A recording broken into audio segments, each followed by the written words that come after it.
What's up? Of rock and rolla?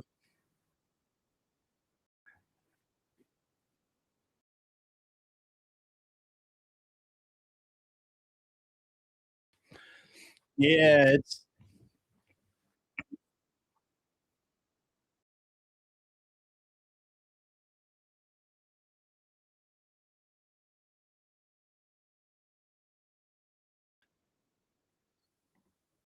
yeah, I think you're right on that. Give me one second. I'm getting everybody. All right, so we're all over. Yeah, we all on up over here. Why is my camera not on? Damn it! Mm-mm-mm. Fucking Yeah, noob. no. Fucking noob.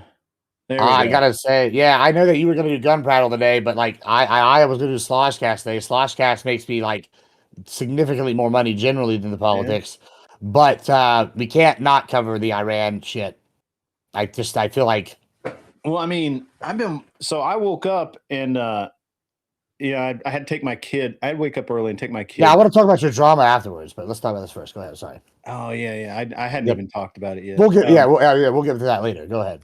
So I woke up and took my kid to his school so he could go on this day trip for rock climbing. As a matter of fact, I'm going to probably have to leave here in about like 3 hours or so because he'll be back, but I'll have to go pick him up.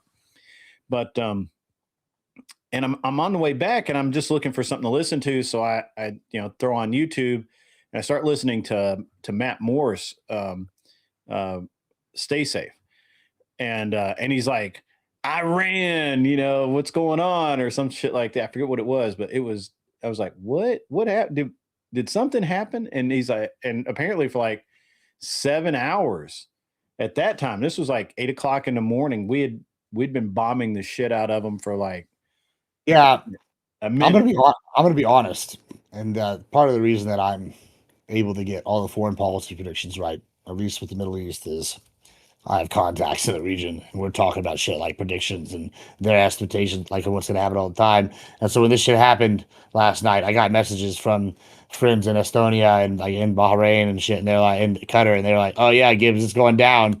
And while I'm over here yelling at immigration, and I'm like, looking like a psychic, like Going down.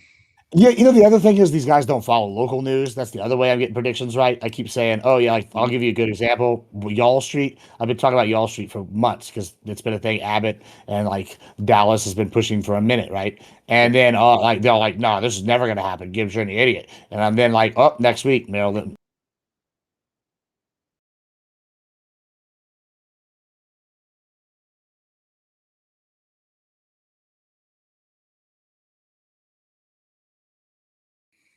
Yeah, I mean, there's something to that for sure. For sure. Sorry, go ahead, Grant. I didn't mean to cut you off there, but No, go no, ahead. man. I've just been watching and I've just been watching what's been going on all morning, and it's been I mean, so this is something that I think people are kind of divided about, but I think they're wrong to be divided about it because this is like people don't understand what this really means. Trump Hold on, basically. Grant. Hold on, Grant. I'm sorry. One second. Yeah, no, go ahead, go ahead.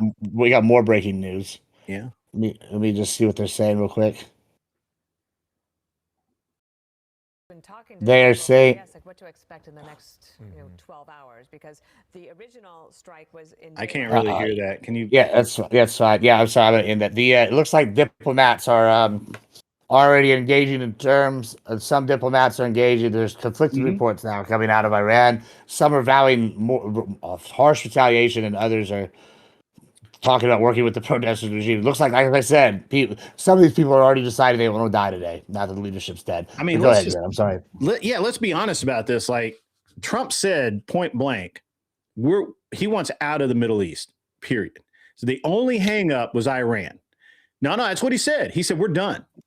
Yeah, And kind of. no, he literally said all that needs to happen for us to get out of the Middle East is for Iran. Like he's like, I want you guys to take over. We're not going to be the enforcer anymore. You guys are going to have to do it on your own.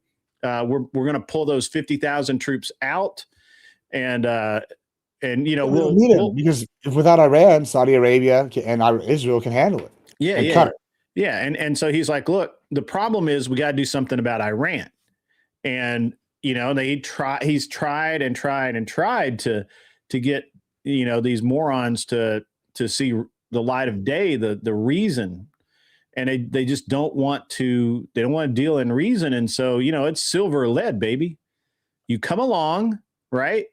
You make the deal, you take the money, or you get the lead. That's just the way it is. Yeah, well, I was watching some interviews with some cartel guys, and they were saying they respect Trump a lot and they like him, even though he's their enemy. They're like, we respect that he's like, he says he'll do some shit. You don't know what he's going to do. And they said this is I think it was one of the Zetas they were interviewing, and he goes, what did Pablo Escobar always used to say? He said, paso a pluma, which is like, silver or lead, same thing with Trump, like plomo or plomo or pluma. There you go. Yeah. And, fucking, he's like, it's like you do this or what, or else. And I was telling Tyler before he came, I've been very, very impressed with how he's handled BRICS. Yeah, he's pulled India away. India's team with the Taliban. The Taliban's almost on our side now, right? They're fighting Pakistan. Pakistan has ties to China. They're kind of weaker than they've ever been. Even if they don't win, Afghanistan's not our friend, but that makes Pakistan weaker, makes India stronger. And they're slowly India's going to take care of Pakistan. Like India and Pakistan have had a long time feud. Well, the real deal is always away from Iran. Well, Iran has to worry about that because if Afghanistan cuts off their water, then they're fucked, right? Yeah. And so now they can't deal with that. And so Iran's gonna have that problem, and then he took out, I don't know if you don't play Helldivers, but in Helldivers, you take a planet, there's a planet between that and another planet, or it gets cut off, it starts liberating itself. Well, he took out Venezuela, now Cuba's on its own, right? The only country that's benefiting from this, that's our enemies, North Korea. And that's because they're at net zero, right? Yeah. And so anything they gain. Yeah, so anything they gain is massive gains, and like that's why they're scared. But they're not. I mean, and they're not really gaining. I mean, they're gaining a lot. North Korea's got their own set of problems, but right. But what I'm saying is, when you're at zero and you go up by 4%, that's like 4,000%, right? So like they got out of their famine. They got new tech. They've sold off their old stores of weapons. They've learned new military. They're like benefiting a lot. But the net gain North Korea is getting is this, but the net loss from BRICS overall is like yeah. I mean, I just think that, just kind of sticking to Iran for a minute, Iran has been this plague, honestly. And it's always, it's just been a bunch of problems. Obama encouraged them by giving them, what was it, $500 billion? Yeah, giving them money back. Yeah, we had their money, right? Bush did that. Bush seized their money and said, nope, you can't have it. And Obama gave it back to them, right? And lifted part of the embargo. Yeah, for 12 hostages, U.S. soldiers. Listen, I love our U.S. soldiers, but they didn't want that deal. Yeah, well, I mean, there was another deal to be made there, right? And give us our soldiers or die. We won't see if you give us our people back. We won't send B2s in the middle of the night to take all of you fuckers out. Right? That's what the shield would have been. And that would have been the right. Yeah, that would have been the right thing to do, but they didn't, right? And so when Iran's just been this problem for a long time. And I actually thought that when the protests started and, the younger generation that don't want to be soldiers, they don't want their kids to be soldiers. They're sick of this. They've had 70 years of Iran being shitheads, and they're sick of it. And I honestly thought that they were going to be able to do it internally, but no, apparently not. And so here we are. But Trump was really clear. It's like, hey, you either make the deal or there's only one other way this goes. Cause we are leaving the area. We can't leave the area with you being a bunch of shitheads. I mean, I want to add one thing, and I'm not generally the one that makes this point, but I am a Christian. I do have my religious doctorates and shit. And, I have a pretty good background in religion, but I'm a social lib. As a Christian, I'm living in sin right now, right? I'm not sitting here, I tell you all the time. I know, but I also don't judge these people for who they are, all that shit. However, that being said, as a Christian, I feel like it is necessary to say this. You know, I know a lot of people are mad at Israel, and I tell Temple this all the time. But I was talking to Abby the other night, and she said, "Yeah, this is Islamist propaganda against Israel." I'm like, "It exactly is. Islam and socialism and communism are the great evils. Yeah. Like, there's 9 million Jews. I'm not worried about the Jews. I'm worried about the 2.4 billion or 2.8 billion of people in the world between two groups that want to kill us. And like when I'm sitting here, I'm saying it's time for crusade. I think, you know, like, it's us or them. I think that this is part of it. I'm glad we're going in there as a Christian and taking these fuckers out. Like, we need more of that. Well, I mean, I think that it's high time, right? And even It's high Fetterman, time. you know, what's interesting is Fetterman came out this morning early, like 8, 9 o'clock this morning, my time. And he made a statement saying that Trump did the right thing, you know, 100%. And that's pretty ballsy of Fetterman to do. So it does look like that most of the aggression has been from Iran. I know that they, you know, it's been they've been trying to spin it the other way, but you know, we obviously aggressed first, to use Scott's phraseology, because but we warned them. We're like, hey, if you don't do this by X date, we're sending in the B2s. That aggress.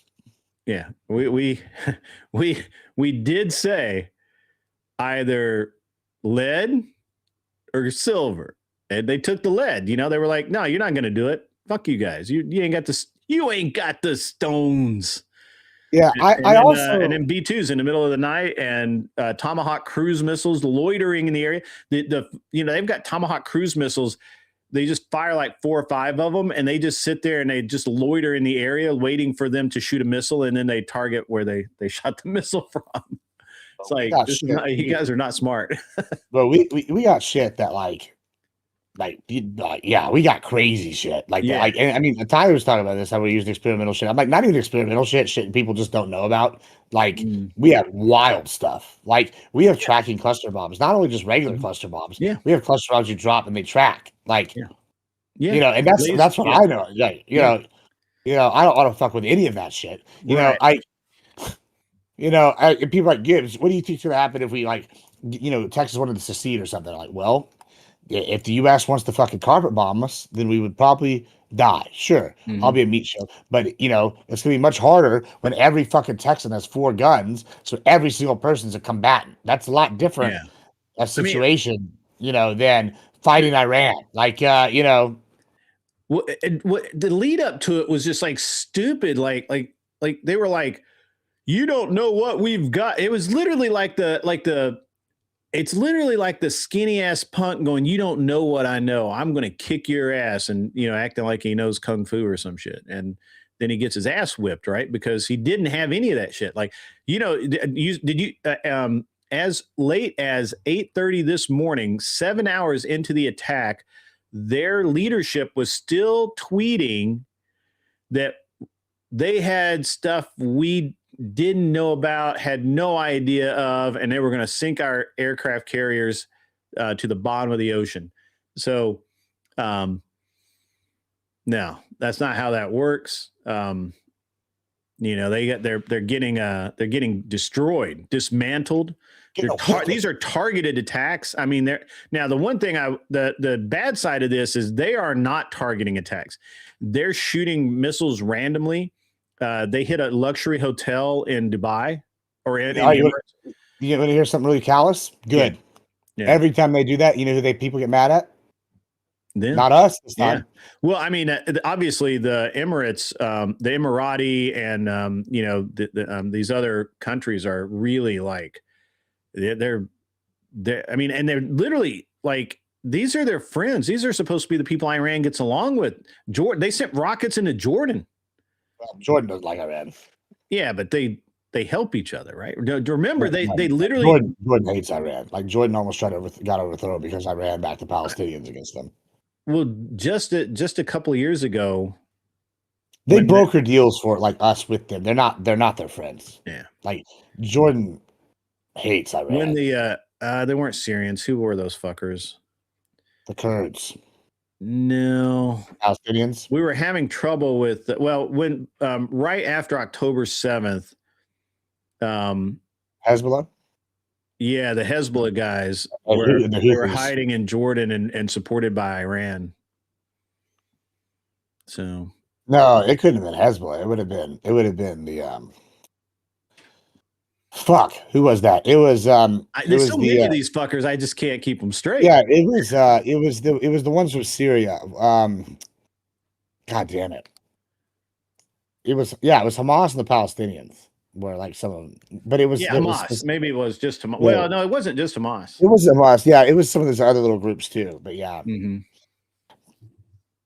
yeah. I mean, I almost wonder if the Kurds are going to try to make a play too. Like, what if Iran ball? You know who's looking like a genius right now? And wasn't in the Epstein files. They just bombed them for the love of the game. Bush and Cheney. They're like, yeah, it only took 20 years, but we was right the whole time. The Baathists are gone. No more Baathists. Let's think about it. Libya, Syria, and Iraq. We're going to form a 3-country plan. Syria was going to be the gold. They're going to make their currency. Iraq was going to be the oil and the military. Syria was going to be the location. And guess what? They're gone. Baathists are gone. Then the Baathists turned into ISIS, which is bad, but not as bad as a 3-country power. They're gone. Then Iran rose in power because, our chief enemy and our offsetter is gone. That's Saudi. Well, guess what? Now Iran's fucking in shambles. And Bush and Cheney are probably Cheney's dead now, but he's probably over here like, ha, ha, ha. You know, like, it is great. And Bush is over here like, I feel like Bush is vindicated. I think he's in his lifetime, he wasn't, but I think now, we could say Bush was right. Yeah. I think it's an interesting thing. It's the funny thing is, like, I haven't been following it because, to be honest, I expected this outcome. So I was like, they're not going to, I knew that they weren't going to come to the table in good faith. I knew that Trump had set a line and he wasn't going to extend it. And that was the end of it. So it'll be interesting to see what rises out of the ashes. I don't know what government's going to take over Iran now that the supreme leader is dead and the supreme leader's heirs are all dead. So, we'll see. We'll see. Yeah, I think we're going to get an Iranian chick here later to talk about this because maybe I get my dick sucked afterwards. But she sent me a photo today from when we went to a thing, and it was "fuck the Ayatollah." I'm like, that's right. So, but do I accept guests in VC if they're also streaming? Yes, I do. If I know you most of the time, and I think you'll add to it. I mean, are you Muslim, Complex? I didn't know you're Muslim. I thought you were like a 10,000 year. I thought Complex. I thought you were a 10,000 year Christian. Is what I thought you were. Based off our conversation. But yeah, I mean, I'm pretty pleased what's happening. Testy, you're about to get annexed. Canada's about to be us.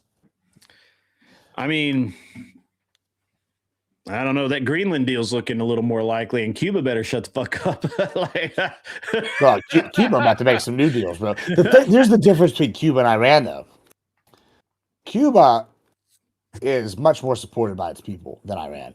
And the other thing is they've done a good job of like getting down to the lower level, like local level leaders, right? Like we couldn't just remove their leadership like Maduro or like the Ayatollah. Like they have like the middle and the low level management people that are going to be like, nope. Like it's not just like the people that don't like Cuba are gone. Like there's part of the reason why Castro and them didn't ever really fight the people leaving, because it's like, fuck them, they're gone. We don't have to worry about them no more, So it's a little bit of a different situation. But yeah, I think Cuba is very concerned.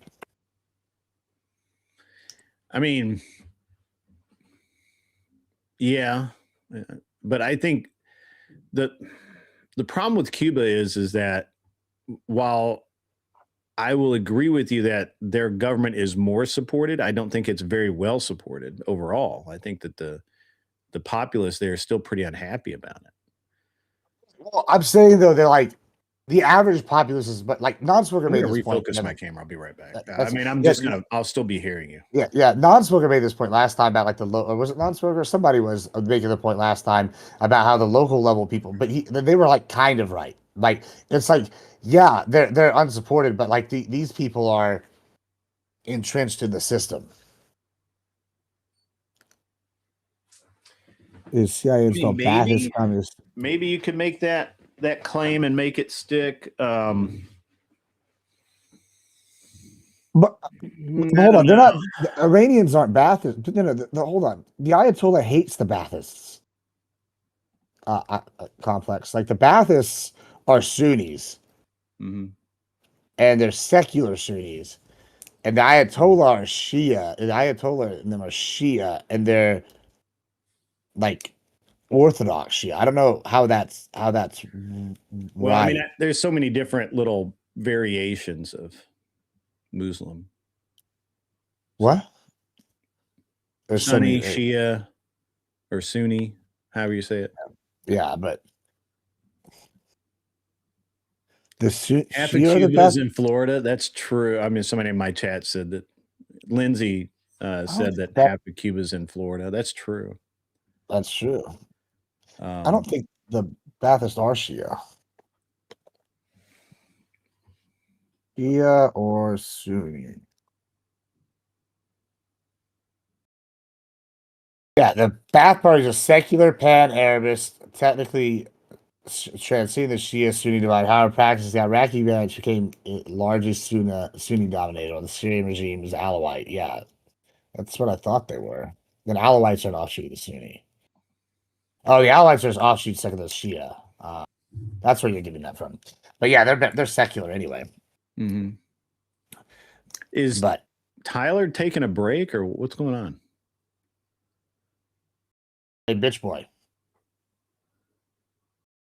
He wandered off. Yeah, he wandered got off. distracted. Shiny lights and shit. Yeah.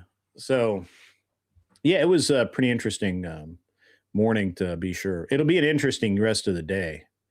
Now, typically, these rocket attacks, they get more intense at night, but it doesn't seem like Iran has the capability of sending mass rocket strikes.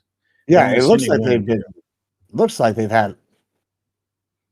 Yeah, bro, we have hit everything. They got a map up right now. Yeah, throw up the map. Yeah, I'm sure. I don't know if you can see it. You're right, Mister.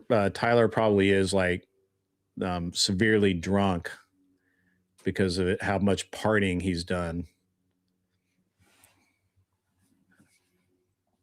Would be some more effort there on all of those nations, but right now, yeah, obviously Israel and the U.S. Well, apparently, my buddy just said they're moving tanks to the border, so we might be sending actual troops in. I don't fucking. I would be surprised, but apparently, we got all our guys on high alert. Well, you know what they really did is they touched the boats. You don't want to touch the boats. You don't touch the boats ever. That's a fuck up, bro. That was Obama's biggest fuck up. He let them touch the boats, and then we traded soldiers. You know, people like people want to avoid war for the sake of avoiding war, right? But like, that's the wrong way to do it. Like, you know, because then you end up like Chamberlain. You don't want to end up like fucking Neville Chamberlain. That is the last person you want to be. Like, history looks almost as bad on Chamberlain as they do on Hitler. Like, without Chamberlain, Hitler wouldn't have been able to do the shit he did. You know, like, because he appeased them, thinking, I don't want anybody to die. The Great War was just recently. I don't want any more people to die. Like, I get why Chamberlain did that. Everybody understands why. But, like, the road to hell is paved with good intentions. Sure. And I don't know, man. It's tough shit, man. It's tough. My dad, by the way, mentioned the other day. He's like, "Oh, I always like that guy with the guns in the background. He's a good one." I was like, "Yeah." He's like, "That guy's got the guns." I do. In fact, I changed them today. I had. I noticed that's why I said that. Yeah. Just I'm always changing stuff around. We'll have to go hunting one day. I'll go to the ranch. We'll go do some predator hunting. Yeah, man, I'll be in Texas for a match this year, so maybe I can take an extra day and drive down your way. Yeah. Well, we might not be able to go hunting on a day, but we go do some other shit though. Yeah. We're gonna find something fun to get into, do some IRL stream somewhere. Well, especially with Tyler and then living in DFW, and then he's gone. He'll be back. He had something to do anyway. But maybe did he just move to the AFK? Because he wouldn't say anything. Yeah, just moved to the AFK. Yeah, bro, everybody's moving to Texas. Ali is moving to Texas. Lost your volume for some reason. Give me a sec. When he came in, it knocked out the volume. Let me see if I can just. I think if I refresh it, it'll kick me out. But let me go out and come back in.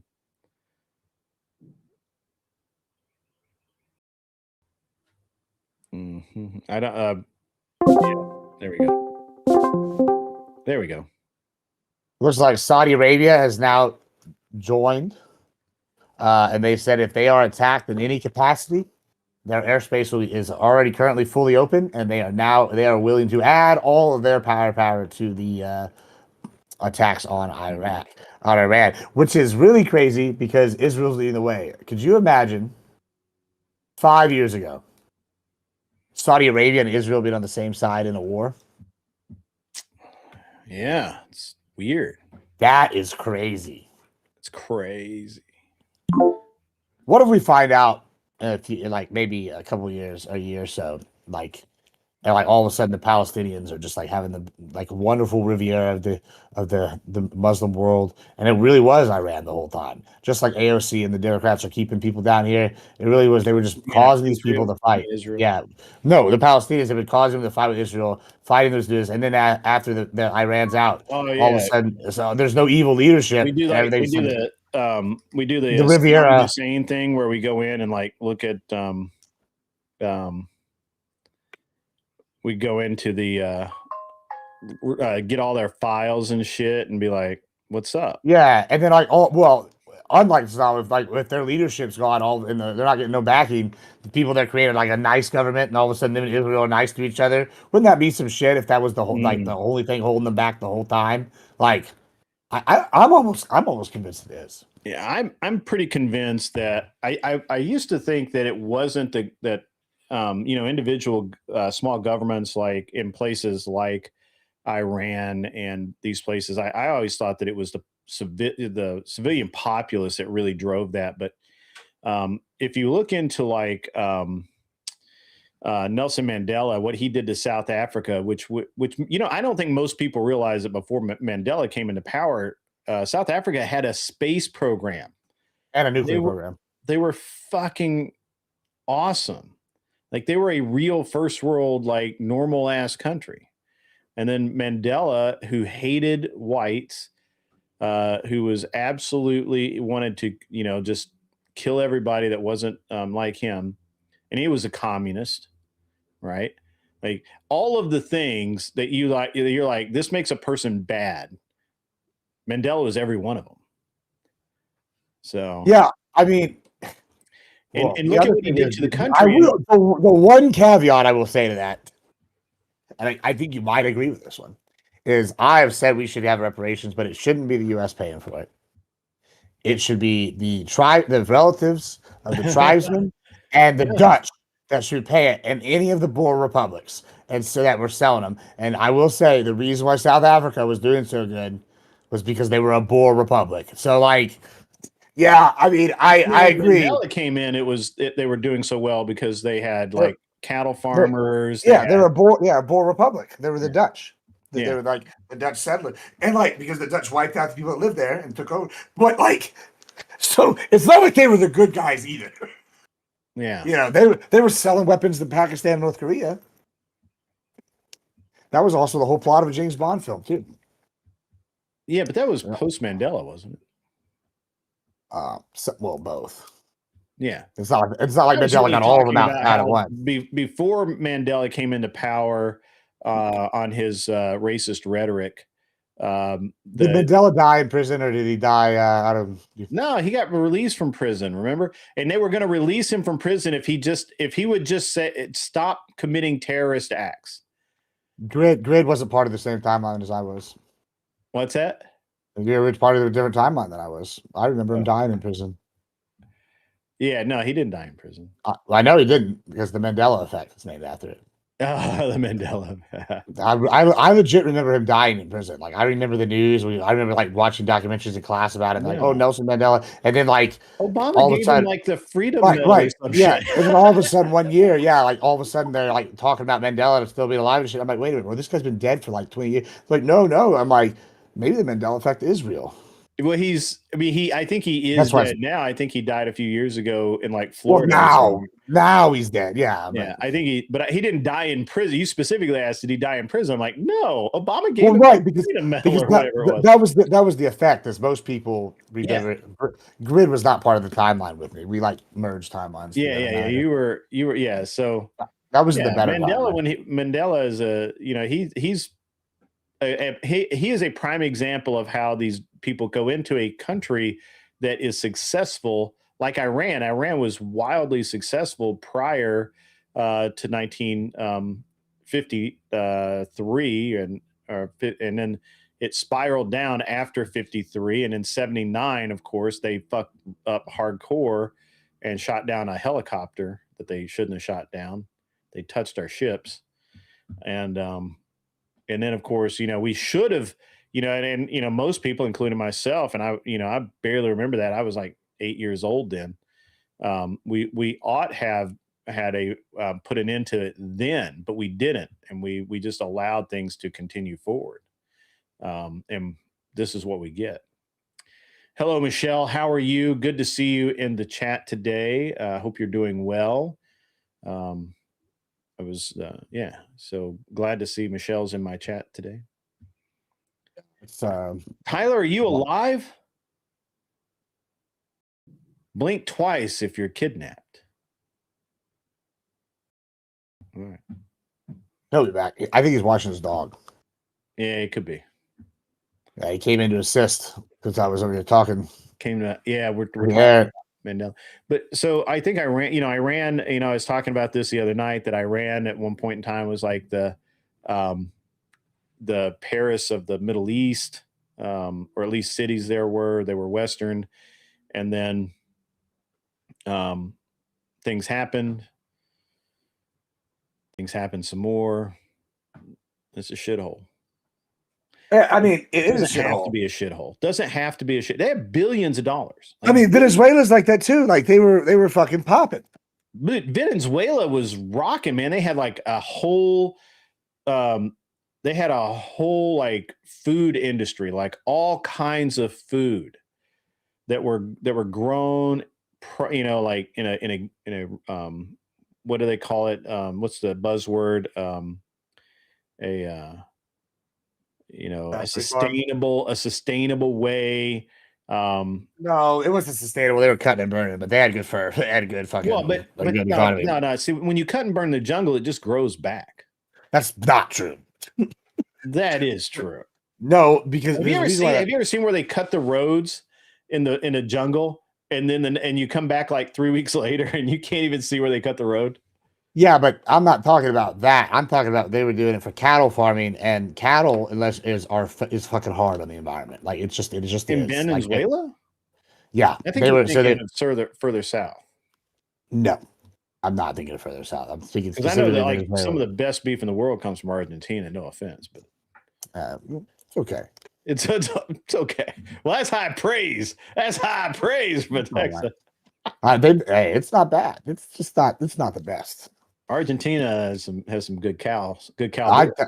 I spent a little bit of time in Argentina and Brazil, and I prefer Argentina barbecue to Brazilian, but Brazil does a lot better on the fucking competition stage because I think their method is easier. It's harder to dig a hole in the ground and bury a cow overnight at a competition than it is to break out a pit. Like, and the Argentinians, they cook everything underground. They just like bury that shit and cook it slow.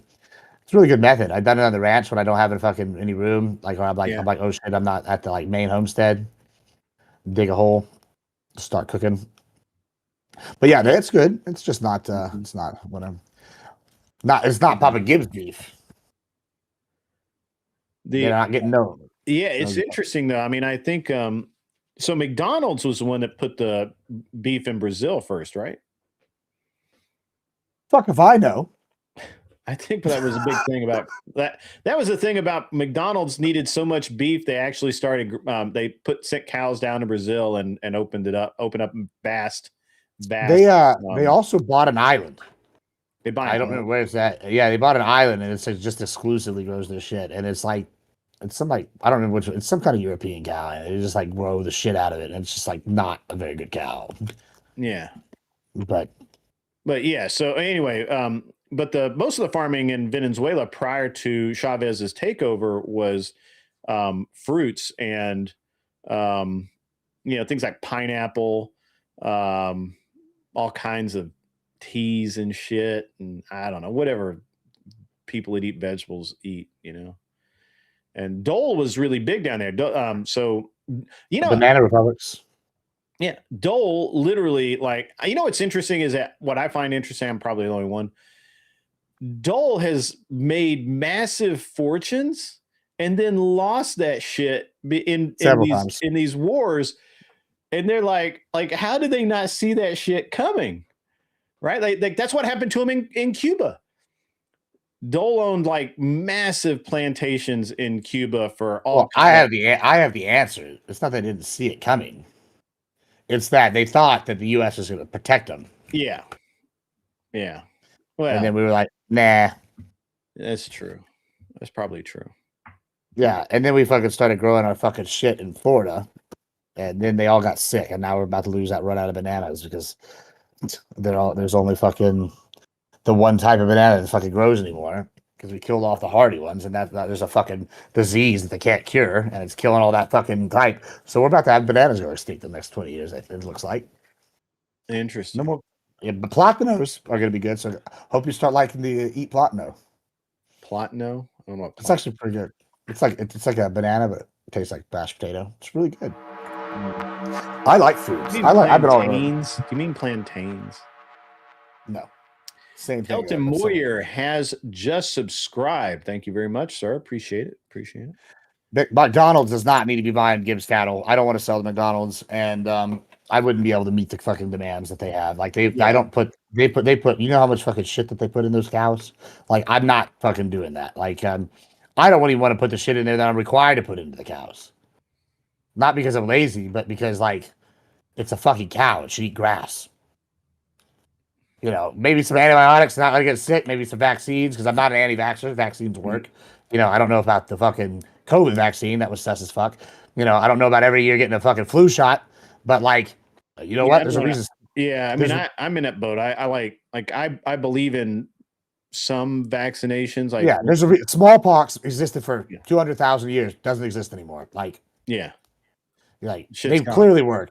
Yeah, clearly it works. It's just like, I don't want to. I think you're making the flu stronger because you fucking make these vaccines, and then every year it fucking comes out with 15 different versions of the flu because y'all vaccinated against all the other ones. If we had just not done that, we'd have a way weaker version of the flu than we do now. Like, I feel like we've gone overboard, with some of this shit, and it's good to let your immune system handle some of this stuff too. Like, but yeah, I don't know.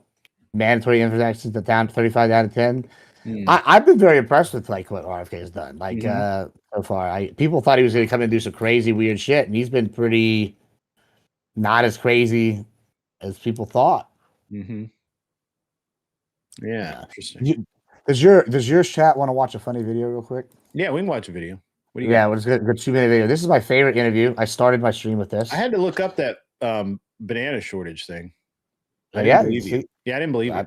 I don't care if you believe me. I only tell the truth. It's a thing. It's coming. Like, I don't know if my timetable is right. I'm not a fucking farmer, but I know it's coming.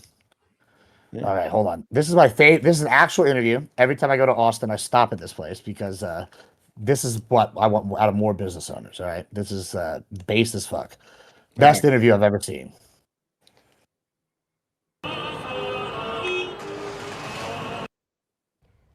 Day and night, around the clock, a 7-Eleven owner in South Austin is blasting opera and classical I've music seen this. to try and keep people experiencing homelessness from gathering outside his store. Thank you for joining us. I'm Darren. I've seen this. Shaharan. This is based The as 7-Eleven fuck. owner said Yeah, the this city guy's of Austin great. isn't doing enough to keep people from soliciting and leaving items on his property. KVUE reporter Matt Fernandez spoke with the owner, who says he feels like I feel like this guy's my spirit animal. I love how I try to make. You need to play that short that I sent you earlier about fucking people over who who embezzle money from you. Oh yeah, I'll pull that up next year. That's so awesome. I'd never thought about that because I've actually had people embezzle money from me, and I'm like, Well, you're nicer than me, so yeah, I'm not gonna bury him in the backyard. Hold on, we're not gonna feed him to the pigs. There's no pigs that are gonna eat him. They're gonna be the pigs. They're gonna be long pig. I'm gonna be watching. I'm gonna have his wife on the table, and while I'm literally taking his fork, and he's sitting there watching it happen. Like I'm 100% serious. Yeah. That's what'll happen. Don't steal Anyway, his money. Patel is the owner of this 7-Eleven at the intersection of East We need more of these Oldthorpe and guys. Park Lane.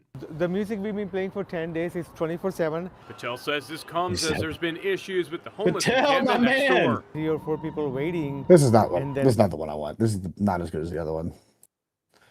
Where's the other one? Patel, my man Patel.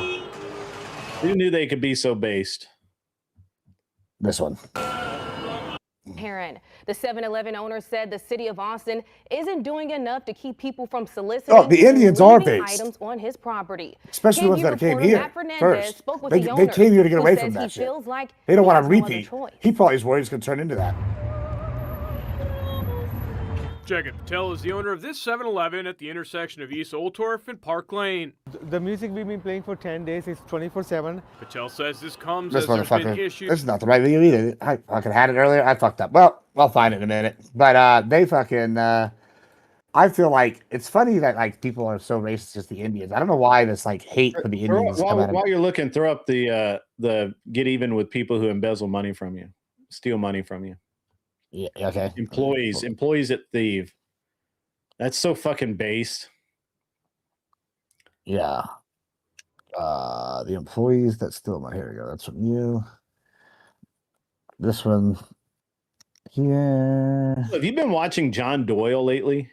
I don't even know who the fuck John Doyle is. John Doyle Some has of been that- doing a bunch of stuff about how the racism, what we think is racism, is all fake and it didn't exist. It never existed. No, I don't know who John Doyle is. I tell you what, I'll throw it up there in a minute. One of the most common I'll give you a emails link. that I receive every day, unfortunately just about one every day, I can read the first paragraph, then close my eyes and read the rest to myself because unfortunately they're pretty much the same. Dear Mr. Abingnow, I own a small graphics company in Southern California. I had a bookkeeper steal $50,000 from me. I caught her, had her arrested, went to court. But in the second day of the trial, the district attorney leaned over and whispered in my ear, "Don't come back." 2 days later, the district attorney said the employee decided to cop a plea, took 8 years probation, no restitution. As I write you today, I'm out $50,000. I'm going to have to file bankruptcy. The employee is driving a brand new car, lives in a brand new house. I'm extremely frustrated in writing you to ask you, is there not some recourse, some way that I can walk away from this with some closure or personal satisfaction? Yes, the government gives you a wonderful tool, but you have to use it. If I have an employee steal $5,000, $500, $5 million, I file a 1099 on that employee. Under the rules of the IRS, money that is stolen by means of theft is taxable income, unquote. So by filing a 1099, I accomplish three things. First, I get a tax write-off of that $50,000, so that'll starve off my bankruptcy. Second, I get a filing fee, could be as much as a third, for reporting to the Internal Revenue someone I paid that didn't report to them. And third, I get the satisfaction of knowing that the IRS collection unit is going to go after that individual, but they have the power to take their car, take their home, garnish their wages, and the IRS is exempt from bankruptcy. I have always found that the threat of a 1099 is far greater than me threatening to send someone to jail. So Robert, you admit you took the $20,000. All I really want is my money back. Either you make an attempt to pay me the money back, or I'm going to file a 1099 with the Internal Revenue. I'll take a tax write-off, but you're going to be dealing with the IRS for the next 10, 15 years. They're going to take the car you're driving outside. They're going to take your home. They're going to garnish your wages for the next 10 years, or you can work out a payment agreement with me that you'll pay me so much a month till this debt's paid off. No, I don't want any problem with the IRS. I'll pay you $800 a month every month All right, then we'll send up a little letter of agreement that says on the 15th of every month I can expect a check from you for $800. But in that letter of agreement, there will be a little clause that says if you miss a payment, skip a payment, or default, I'll file the 1099. I've always found that the threat of a 1099 is far greater than me threatening to send someone to jail. One of the most Well, that reminds me of this classic right here. This should clear up your account.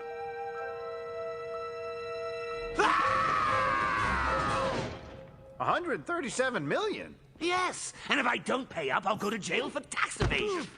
I'm crazy enough to take on Batman, but the IRS, no, thank you. No, here is the other video. Here, That's I got it now. legit. That's legit. All right, we got the right video now. There we got At it. the intersection of East Old Torf and Park Lane. I play the music 24/7 because fuck them. That's why. Fuck them. Patel says this comes as there's been issues with the homeless encampment next door. These motherfuckers. Yeah, that's it. That's Take a big legit. whiff. Take a smell. Take a big Take a whiff. smell right now. We good. You smell it? Because Shit. fuck them. You know where the shit is from? From these I motherfuckers. love this guy. Like, Shit. shit. You know where the shit is from? From these motherfuckers. They're shitting everywhere around here. Everywhere around here. That's awesome. That's It gets awesome. better. It These gets better. motherfuckers over here. As a deterrent. Deterrent. Fuck these. No, I hope it fucking drives them crazy. Okay? Fuck these motherfuckers. Bro, can't they like try to make it sound nicer? And Okay? then he's like, the Hopes to act as a deterrent. Deterrent. No, I hope it fucking drives them crazy. Okay? Fuck these motherfuckers. These motherfuckers. Fuck these motherfuckers. Yeah. You understand what I it gets say? so much better in a I second, say though. fuck them. Salem stays at the homeless encampment. I can hear it all night. I can hear it during the day.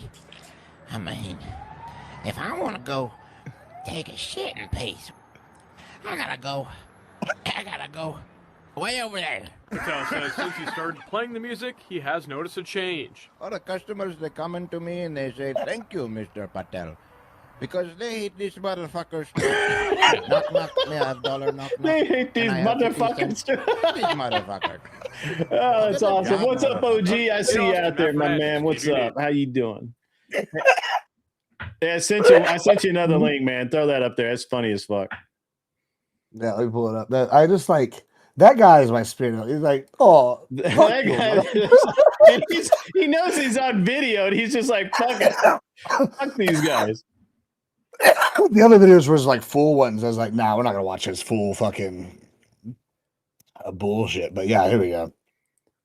What's the new sound? There we go. Pedophilia with Epstein, an Oh, yeah. unidentified female friend who was, quote, forced to perform oral sex on President Trump approximately 35 years ago in New Jersey when she was 13 years old. But the problem with that claim is that it's just like not true at all. In this very same document, at one point, it states explicitly that the person was spoken to and deemed not credible. That did not stop tons of liberals, retarded right-wingers from claiming that Trump was somehow involved in this like sex trafficking, rape, murder ring out of one of his golf courses, which, by the way, when this was alleged to have happened in the 1990s, Trump did not even own that course until like 10 years later. So it's like you're going to treat this document as credible. Finally, the smoking gun.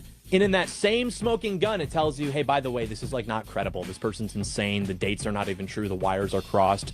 And you're like, nice try, FBI. I'm going to believe that part and disregard the rest because I'm a retarded person. Literally zero evidence that Donald Trump committed crimes, sexual or otherwise, with Jeffrey Epstein. It doesn't exist. Put it in front of me. I'm always guaranteed it's around the corner. It's around the corner.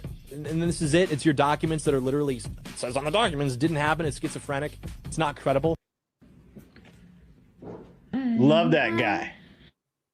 Well, apparently, Bill Clinton testified that Trump hasn't that told him in 2004 that they had a falling out and he hadn't spoke to Epstein in any real capacity since then. So even the Clintons are saying that basically. I sent you another one just since we're fucking around. You're gonna like this one too. OG, how are you doing over there in my chat? Indian Snoop Dogg is real funny. Yeah, I like that guy, that Patel guy. That guy's he was hardcore, man. He was on it. He decided to just start Yeah, people bash these Indians, but listen, the Indians that come here to America, even if they're Hindu, right? They came here to escape that bullshit. And they don't want the fucking shit rivers that were over there coming here. So I guarantee you, this guy who's living the American dream, Mr. Patel, is fucking sick of the shit river that's next to his house. Like, you can tell when he's over there playing the goddamn blah, blah, blah. You're like, fuck these motherfuckers. Like, it was just, these motherfuckers. That was just like. Take a big whiff. You smell that? You smell that? You know what that is? Shit. It was great because it was so you could tell the emotion was there. I love that they're like trying to like do the news thing. We're like, oh yeah, he's trying to deterrent. No, I hope it drives them fucking crazy. Yeah. All right, roll it back and start killing normal white Christians.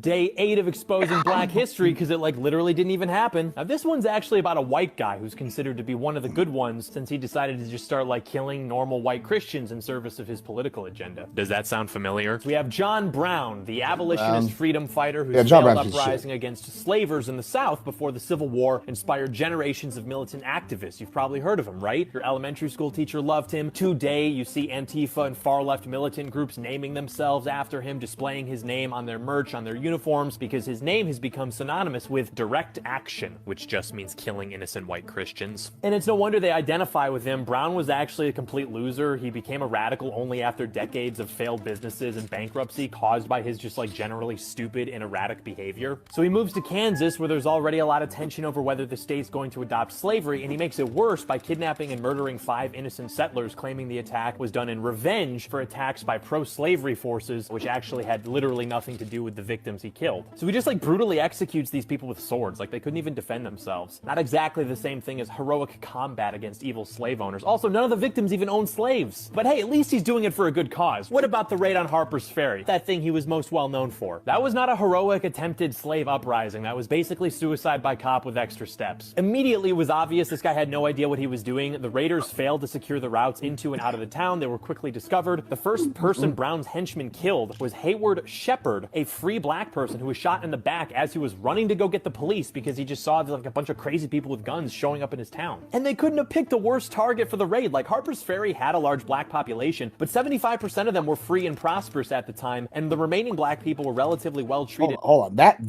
That's why he picked that place, just because they were free. You thought they were going to rise up and be part of his army. Like, slaves, so like pretty much no one wanted to so join up with this them. guy just didn't know his history a little bit there on that one. So they keep killing innocent people, including the mayor, Fontaine Beckham, who was both unarmed and renowned for his generosity. Well, okay, why'd they kill him? Because he was not a violent guy. Because he wanted the violent. He was like Malcolm X, but before Malcolm X. To the town's black community before being pushed back into the federal armory after the alarm was raised. So eventually the Marines show up to help free hostages, led by 100% American hero patriots Robert E. Lee and Thomas Stonewall Jackson. So they storm the building, they take minimal casualties, they easily overcome Brown's men in hand-to-hand combat despite the raiders having fortified positions. So it was a total failure. Brown was captured alive and was so embarrassed that during the trial, he lied and claimed that he hadn't actually been attempting a slave uprising at all, only a peaceful protest march. Sound familiar? And Northern abolitionists would repeat this lie after Brown was executed, which would help to convince patriotic Southerners like Stonewall Jackson and Robert Lee that there was no chance of national reconciliation. And the rest is history. We had a civil war that cost the lives of hundreds of thousands of Americans, and which probably could have been avoided were it not for these insane freaks doing insane things to fan the flames. So basically, your fat third-grade teacher was a liar, John Brown was not a hero, he was an insane failure freak, one of the worst Americans in history, and leftists today only celebrate John Brown because they want to be able to kill your kids over trans rights. It's on. Yeah, gosh, but it was at the end anyway. Yeah, I'll tell you this though. I actually consider when Stonewall Jackson died to be the turning point of the Civil War, where the South lost. They never recovered. Like once Lee lost his most trusted like method. Yeah, like there was just no like Lee was the offense, Stonewall was the defense, and then and everybody else could keep him going. Well, and then there's Hood, but he's a Texan. And, we're just better than everybody else. So, but yeah, I mean. Texas is the only state in the South that was successful in defending itself. We were never invaded successfully. Well, you weren't really part of Texas wasn't part of the South. Yeah, because we're better. You weren't even a state at that time. I'm gonna need you to go get a goddamn history book. I believe you were a territory, weren't you? Red, I love you, But I'm about to choke the fuck I out could of be you. wrong. I don't remember. We first of all, we're one of the few states that joined as a state. We sold off part of our land to become the Indian territories, and then we did that to get rid of our national debt. That was the whole selling point by all the people that wanted us over when Sam Houston came back into power over President Lamar. Sam Houston, I love you, but you betrayed us. And then on that one, but anyway, so we sold off land and we joined as a state. And people go, "Oh, y'all were a slave state." Well, yeah, we did have some cotton, but it was a very small amount. We had 1/6 amount of slaves. You know why we had that? Because we had open air cattle ranching, right? You would start in South Texas and you'd go 800, 900 miles to Fort Worth. Now, I don't know if you know this. What happens when you put a slave on a horse in the middle of the wilderness? I don't know. And guess what? If you make the Nueces River or the Rio Grande, you're free. What do you think happens when you're about 20 miles, 80 miles from there? You make a dad. You make a run for it. That's what I would die because it's Texas. Yeah, but some of them made it. I would probably risk death to get to Mexico and be free personally. If all I had to do was go over some land and a horse, and they weren't gonna have time to chase me because then they would lose the cows. You know. These are real problems. Yeah, that's true. Yeah, Prime Indians, laughed at though, you guys still had problems with those Yeah, we had problems. What they Comancheros? The Comanches were the ones we didn't get along with. The Apaches were some of the first Texas Rangers. They also fought in the Texas Revolution for the Texans and were part of the reason we were able to beat them at San Jacinto so quickly. That was the reason why Sam Houston didn't help at the Alamo, was because he was securing the Apaches to assist in their fight against Santa Anna. Because he saw what they did to the Karankawas, which was to kill them all. Yeah. They're like, oh, Santa Anna was trying to free the slaves. Why did he kill all the slaves then when he on the way up? Good question. Yeah. Inconvenient. Anyway, back to Iran. Yeah. We need a treat. Do we have an update? Do we have, or have they surrendered? Are they rolling out tanks? What are we doing? We going to street by street fighting? Let me pull up the fucking bomb map. I have a live updating bomb map. Nice. Yeah, it updates live. We'll talk to my chat a minute. What's up, guys? I see you. You guys have come in. We've got a couple of people I haven't seen before. Glow in the Dark 64. I'm not sure I've seen you before, but welcome in. Welcome in. Go ahead and hit that subscribe button if you're cool. And if you're not cool, that's all right. Nope, not everybody's as cool as me. OG, I don't know if you're still in the house, but I saw you come in. And yeah. All right, that's far back as I'm scrolling. Actually, it was over defense. Texas didn't have enough powder, bullets, or weapons to stop another war between them and Mexico. Hence, Texas joined the Union. Interesting. That is not true. That is revisionist propaganda. I think that's why Texas has so many guns now. They never want to get caught short again. That's part of it. That's the goddamn part of it. Bro. That's 100% right. Like, and people are always like, oh, it was the racist whites. I was like, what the first battles fought at the Battle of Gonzales? You know who fucking led that battle and then led several battles after that? His name is Juan Seguin. Now, you tell me how many white people you know named Juan fucking Seguin. He sounds Canadian. Yeah. Seguin sounds Canadian, bro. I know a guy named, it depends on how you spell it. I know a guy named, his last name is Sequin. His name's Pat Seguin, whatever. Yeah, that's native. And he's French, Canadian. Yeah, because the French made. Oh my lord! Of course, he's French Canadian. They married all the natives. That's a native last name. Interesting. Yeah, this is spelled Seguin, like Seguin, like the Seguin River. Seguin, the city of Seguin. Anyway, yeah. Anyway, you know who made this flag behind me? Who made that? The national flag of Texas. You know what the guy's name was? Zapata. You think that's a white guy? Well, that's Mexican. You know what I'm saying? Right now. That's a Mexican. That's not Spanish, dude. That's a Mexican. Wrong. It's not a Mexican. You know what it is? He's a Tejano way. That's right. That's different. We're better. Well, I don't think so. Yeah, because we're Texans, Tejanos, Vaqueros. Oh. One. Oh, okay. All right. Yeah. That's right. Those Mexicans, bro. Yeah. I cannot believe that fucking dude called me a monkey last night. I'm like, bro, What? like I missed this. Who called you a yeah, monkey? that fucking little black kid.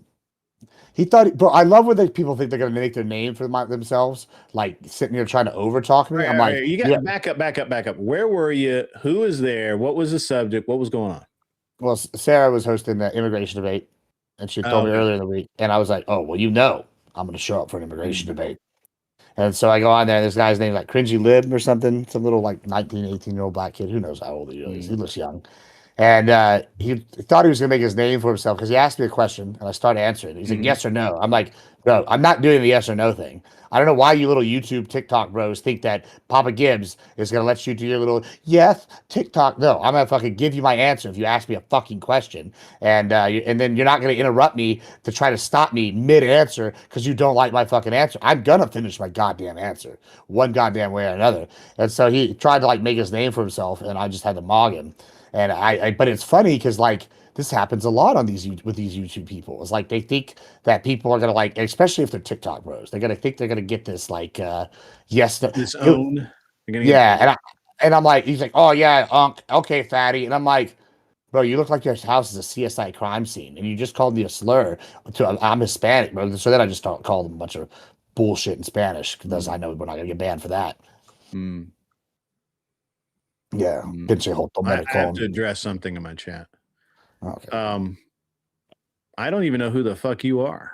But I'm not burning any bridges. There was never any bridge there to begin with. And I don't kiss Dusty's ass.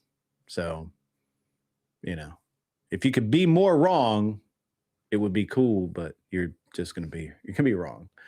I don't have a problem with Low State. You know, we're okay. We're okay. We see eye to be, you know, where the boundaries are. Boundaries, my friend, boundaries. I think he's pretty funny. Yeah, no, he can be really funny. His troll streams are really good, depending on who he's trolling. I also think we have fairly similar takes on a lot of issues. Maybe not economics, but like you do. Me and Dusty on like yeah. I can see that. I can see that. I'm not like a libertarian though. This is where I have a problem with libertarians. They're like, "Oh yeah, you're Texan. You're like kind of libertarian slant." I'm like, "Well, hold on there. I believe in individual liberty, but I also believe in fucking guns." Yeah. And when the apocalypse comes, all you've been doing is gathering your shit from me. Yeah. I don't believe in the nap. Yeah, I don't believe in the nap. Yeah, I don't believe in the nap. Coming. Yeah. It's I don't know if he believes in the nap. I don't know if he's that kind of libertarian. I don't think he does, but I don't know. I've never really had that big I've never had that deep like political conversation with him. So I don't really care what his viewpoints are. You know, he's a he's a pretty, I don't know. He trolled me once for like 6 months, and after that we became buddies, but we were friends, friendly to each other. So I ran into some interesting things I've had recently. I'm not going to say who they were, but I have some friends that are apparently more connected than I thought they were. And they've told me some interesting things they've heard about me from people. And they were like, I've known Gibbs fucking 15 fucking years. And he may be a piece of shit, but he's our piece of shit. You're not going to fucking talk shit about him to us. I was like, no, I've given thousands of dollars to some of you fuckers. You're not going to say one more red cent. I'm like, that's right. My people got my goddamn back. But it was funny because these were like people I didn't even know like in the streamer world, but they like, I know they watch a lot of shit and they're like hitting me with some stuff. I'm like, and I know it's true because like who they said it, like I would trust some of these people that told me stuff in my life. Like, these are IRL friends that like I knew long before I was streaming. And so it's funny, like, because they're like telling me, I'm like, you know who this is? And they're like, oh, and they mentioned me and they said this. Yeah, that's cool. You never know who is lurking, guys. That's one thing as a streamer. Don't be fucking fake fuck like that puta. So I had the other night, I was hot last night, right? Like, yeah, I want to hear about that. Tell me about that. I'm gonna move Tyler out. I don't know what he's doing. I was pretty hot last night. Not because the easy thing is irrelevant. He's irrelevant. You know, it's just not a big deal. Is that a speakeasy guy? Yeah, who cares? Nobody cares. Okay. Tyler left again. I moved him out because he Oh, wasn't. you moved him talking. out. Gotcha. So, so the other night, and I'm going to be a little vague about this. And I know, and you guys are going to get pissy about it. I don't give a shit. I'll press him, chat. Yeah. So I'm cleaning my garage. I'm working on my airplane, and I made a big fucking mess with foam because I'm redoing the nose on the airplane, and I'm fitting these foam pieces to the carve into the new nose, and I just made a big fucking mess. I'm cleaning up, and I'm listening to some stuff on YouTube, and I get a message. And I'll say freely, it was from Andrew.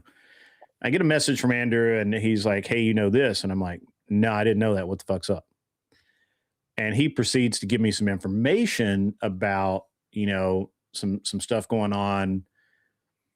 And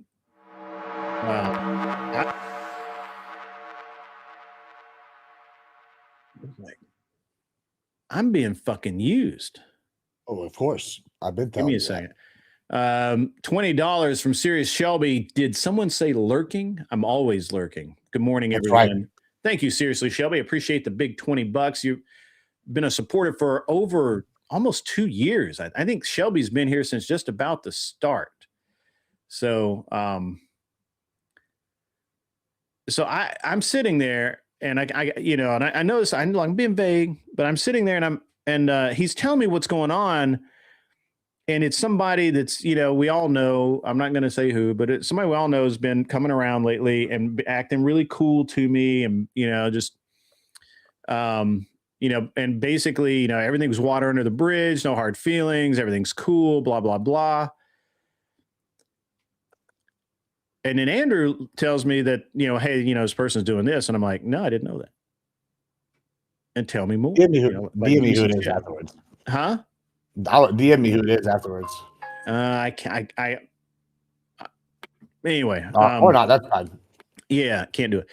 And so I'm sitting there going, you know, what's happening? And, you know, to me, what it looks like to me is that this person is talking to me, telling me that, nah, everything's cool, water under the bridge, we're bygones are bygones, all that kind of stuff. And on the other side of it, they're, you know, there's some acts of hate and discontent going on. And I feel like that they're getting close to me, hoping to get information out of me or get me to say something, you know, that they can use against these other people. And I don't like that shit, man. I don't like that at all. So, so I was hot. I was like super hot. I thought about it all day yesterday. I was like burning up, you know, and so I went to CT's channel, jumped on CT's channel. And jumped on CT's, and Mooncake was on there, and I came, you know, she's doing her usual fucking gold digger bullshit. And so I told her, you know, hey, you know, kind of got into it with her, and I told her, I said, look, I'm in a bad mood. I'm kind of hot on some things, and gold digger bullshit, huh, guys? Yeah. And so and I did apologize for calling her a gold digger the other day, because at that point she wasn't really. You actually called her a gold digger to her face? I did. I did I tell her she's respect a gold digger to her face. I respect that, but that's wild. He fucking walks away. Ass. I can hear you. Fucking ass. I All right. can hear you, bitch. Yeah, look, I can't say anything. As soon as I can say anything, I will. But until I'm just telling you guys, random ass people get pulled in, shit gets said. The only reason I'm only talking about this because of my mood all day yesterday. As in my head, I felt betrayed and really fucking annoyed. So, they finally let the kid off the leash.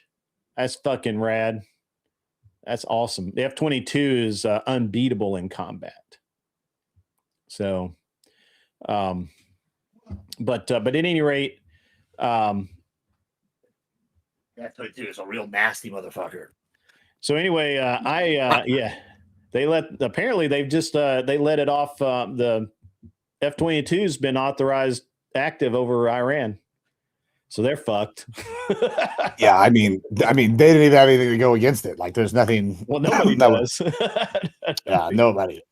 Like, I will say this, like, about what you're talking about, though. I don't know specifics, but like, well, you've been in that situation, I know for a fact. yeah, many times. But you can figure out.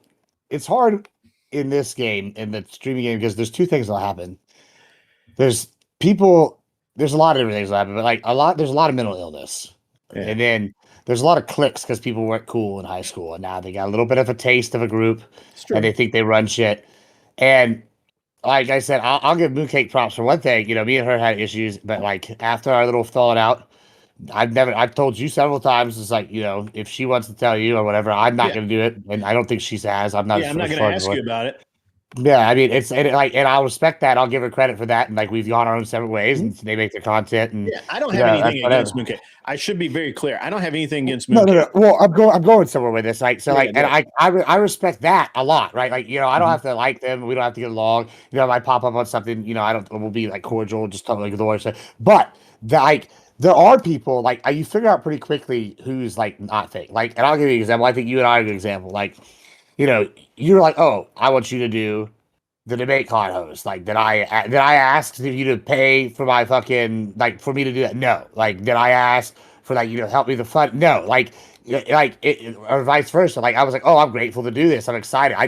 I was happy to do, you know, like, oh, this guy's gonna be an opportunity to come to, like, on his channel, be a host on his show, you know, at an event that he's paying a bukus of money for. Like, it's respectful. Like, you know, he's like, why would I ask him to pay more money? And like people, like, and I'm just not bragging, but I think it's a good example of people that are willing to work together, right? You know, and like do stuff. And I've had like lefties that'll do that. I've righties that work, and then I'll have people that I'm like friends with, and they're over here like, hey, you know, can you pay me to do X, Y, Z? And it's one thing if I know they need the money. It's another thing if I know they're not a poor motherfucker at all, and you're just being a greedy bitch, or like, oh, like, you know what I'm saying? Like, or they're just using you to get somebody else. Except like all the things you're saying, like, you figure out pretty quickly, I think, like who is like there for like either good business or like a decent connection. I mean, you know. But sometimes it takes a second. You and I've talked about many times that there are people that have been in this, and I know we're shifting topics away from Iran and that's fine. All that kind of shit. I'm watching, waiting for updates anyway. Yeah, it's fine. Well, you and I've talked many times about how there are people that have been in this industry, in this space, and whatever the fuck you want to talk about it. They've been on YouTube for years, doing the same thing over and over and over again, and they never make make it big, right? Hold on. Speaking of Iran, right, go ahead. We got a breaking something here going down. This is breaking news. Shit, ladies and gentlemen, breaking shit going down. I really do appreciate all the super chats. I don't say that enough, guys. I do when they come in, but I do appreciate them. I know I don't hawk like other creators do for super chats. I don't hold the chat hostage to reach some super chat goals, so I'll extend an hour or any of that nonsense. It's official, according to Fox News now. And Israeli officials and Iranian officials are both confirmed that the Ayatollah is officially dead. Ayatollah is no Moa. So yeah, it was. I told you so. Yeah. Anyway, sorry. Go ahead with what you're saying. Yeah. No, I just so you have guys that just hit that glass ceiling and can't get any higher, so that and they're just desperate for clout, and that's what they're going to do. And and in this case, look, I kind of strayed from my original path, right? Like I used to really only do the politics and social issues, a few debates, and then of course chill streams, right? Like that was my thing. And then I had kind of allowed myself to be maneuvered or pulled into the drama sphere, or dramaverse. And so, yeah, I mean, it's unavoidable to like that you're gonna like have to do or be involved in some of the drama shit. Like that's but I mean, you should be able to pick and choose the drama that you're. Yeah, absolutely. Yeah. Like I like the other thing is like this is something I feel like people don't realize is I don't particularly like, and I'm pretty sure you can relate to this, when people want to use, like, if people want to come and have my back on something, sure. Yeah. But like, I'm a big boy. I don't need, so and so to come fight my battle for me or cause like.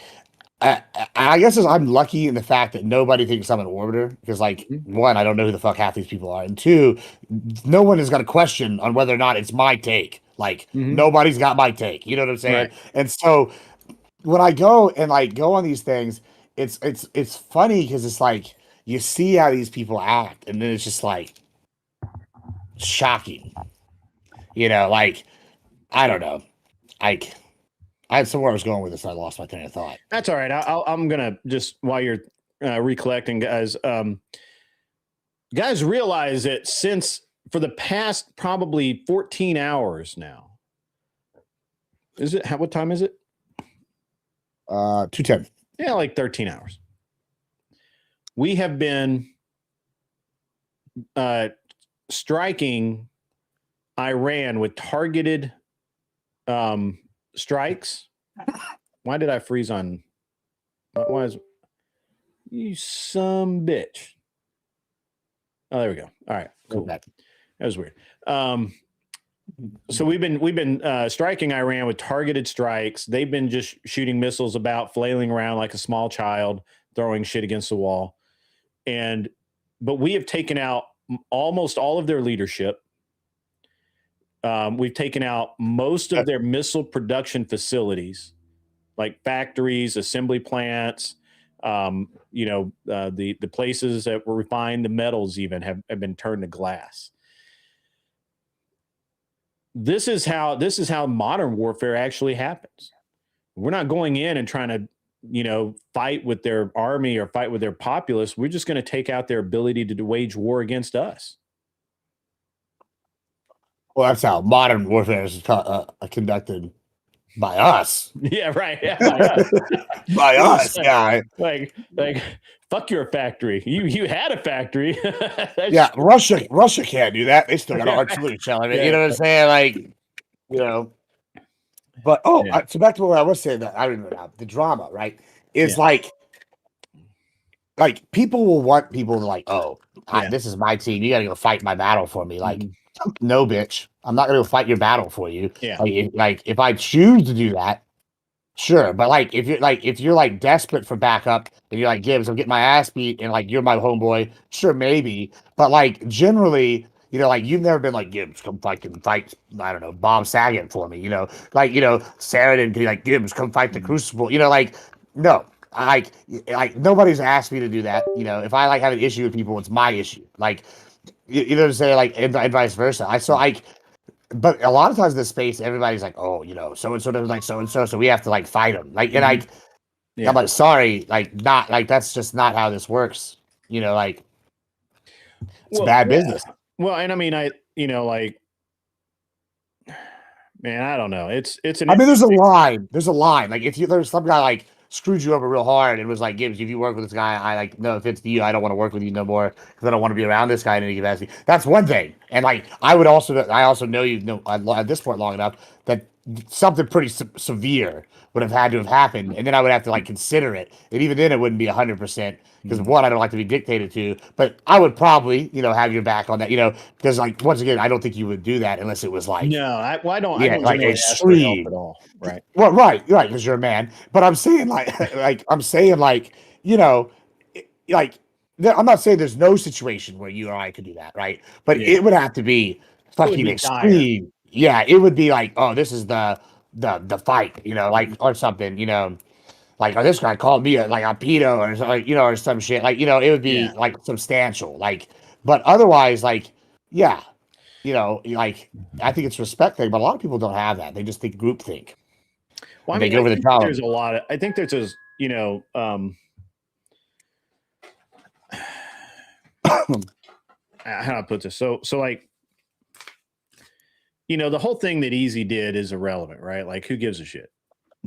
Anybody can watch. I mean, all he did was just show what I said, right? And give his feedback on it. I said that shit. So I already know it. I don't need to justify the words that come out of my fucking mouth. right? If you have if you have a problem with it, you probably need to, cry yourself a fucking river or go to sleep somewhere, I guess, because otherwise, certainly nobody. Well, I shouldn't say nobody. Most people have the balls to come and say, "Hey, you said this. What did you mean?" They do have the balls, or they don't. Most people do. Oh, you think so? I think the opposite. You think the opposite? I've had people come and say, "Hey, you said this thing. What did you mean?" And I'll tell them exactly what I meant, and then we'll either agree or we'll agree to disagree, and then either we're friends or we're not. Well, I think that we have a good example of another thing that happens is people make mass assumptions, right? Like, and like, what was that fucking uppity cuts Page, right? So the other day, they were talking I like mad Page, by the way. That's fine. You can like them. I'm not gonna ask you to pick a side, but like when I go in there and I see like them do mean girl shit, and I like call them out. It wasn't even that anybody specific, right? Like I saw some people that I knew that I liked. That's some people I knew I didn't like. But like you're doing mean girl shit. I'm gonna like. And you get called out, and people like feel powerful by like, oh, I have other people co-signing, and like I'm using them as an example of this, but like that shit like is annoying. I like don't like that sort of behavior out of anybody. Like where if you're gonna be doing mean girl stuff, like say it to people's faces. There's a lot of that online where they'll like, oh, they're not gonna say it to the face because they know they can like, hide in the Discord and talk shit. Like that's what a lot of these people do. Yeah, I see some of that. I guess I don't see enough of it because I just don't interact with people on that level. I just don't do that. But but I can see where that. I mean, that would be annoying. Yeah, I mean, it's a lot of people are like, oh, how people be like, how can you hang with said person? Like, I got this from the righties and left. Like, oh, this guy thinks this. I'm like, well, so are you okay? Oh yeah, I got this. Okay. All right, so I'm gonna be honest with you right now. So like, I had so many people come and tell me that Easy was talking about me or whatever. That's fine. He can say whatever he wants to say. He's a grown ass man. Hopefully, he says it with his full chest, and obviously didn't choose to come and say it directly to me. Hid on a stream. He could have said it publicly. It would have been fine. Anyway. I think Joe Burns will join us in a while, by the way, guys. Sorry, go ahead. So as many lefty radical idiots that I debate with and talk shit with and call it, tell them they're fucking lying, call them dumbass. I insult them. I talk to, I wonder if they even have a brain in their head. And I mean, like Lethe the other night, we had a debate with Lethe the Water Kai, right? Yeah. And I literally asked him, I'm like, you don't know anything about what we're talking about right now because you're totally wrong on all of this. I mean, and he was, and he kind of just sat there the rest of the debate. And you talking about on my channel? Yeah. Oh, okay. Yeah. Well, he came in last minute. He came in last minute, so I was like, I wasn't even mad about it. But people we appreciate Lethe filling in, by the way. Right? Yeah. Well, Lethe, you are awesome, bro. But the most awesome thing is he actually hit me up on Discord. He's like, "Hey, man, I want you to know this guy's talking about you." Yeah, I like Lethe a lot. And he's like, "I don't think it's right that if you didn't know, I'm going to make sure that I would do that for anybody." And I thought, man, I like him a lot. Stand up, man. That's how you're supposed to be. And I told him, I said, it's odd to me that the people in my circle, right, the people that are supposed to be on my side, often don't have my back. And the people I fight with, the people that I argue with, are more, at least they're honest about not liking me. Right, and that's better. Right, like at least. Well, I'll give you a great example of this. So I've been trying to get my monetization. All right. Mm-hmm. Destiny shared that video the other night, right? Or without from a thing. Yeah. I don't know if they did this on purpose or not, but I have 800 watch hours since that, like in the last 5 or 6 days since then, right? Like, this guy definitely doesn't like me. Yeah. But like, at least I obviously respects me enough to like say fuck this guy, like lie, and like I'm not gonna say he made me or something because I've obviously whatever. That just put me. I only needed like 100, but like you know, hey, I'm not gonna bitch like whenever like I've had right leaning creators that are all just as big as Destiny, and they don't fucking share the shit. You know, Yeah. like. Well, like- I mean, when I talked to Andrew, again, Andrew and I talked the other night, and we talked a little bit yesterday, and I told him, I'm like, I understand Andrew's entire perspective now, because for a little while I've thought that maybe he was taking shit a He's little too paranoid. Yeah. But but I'm going to be honest. I think he's right about everything. Like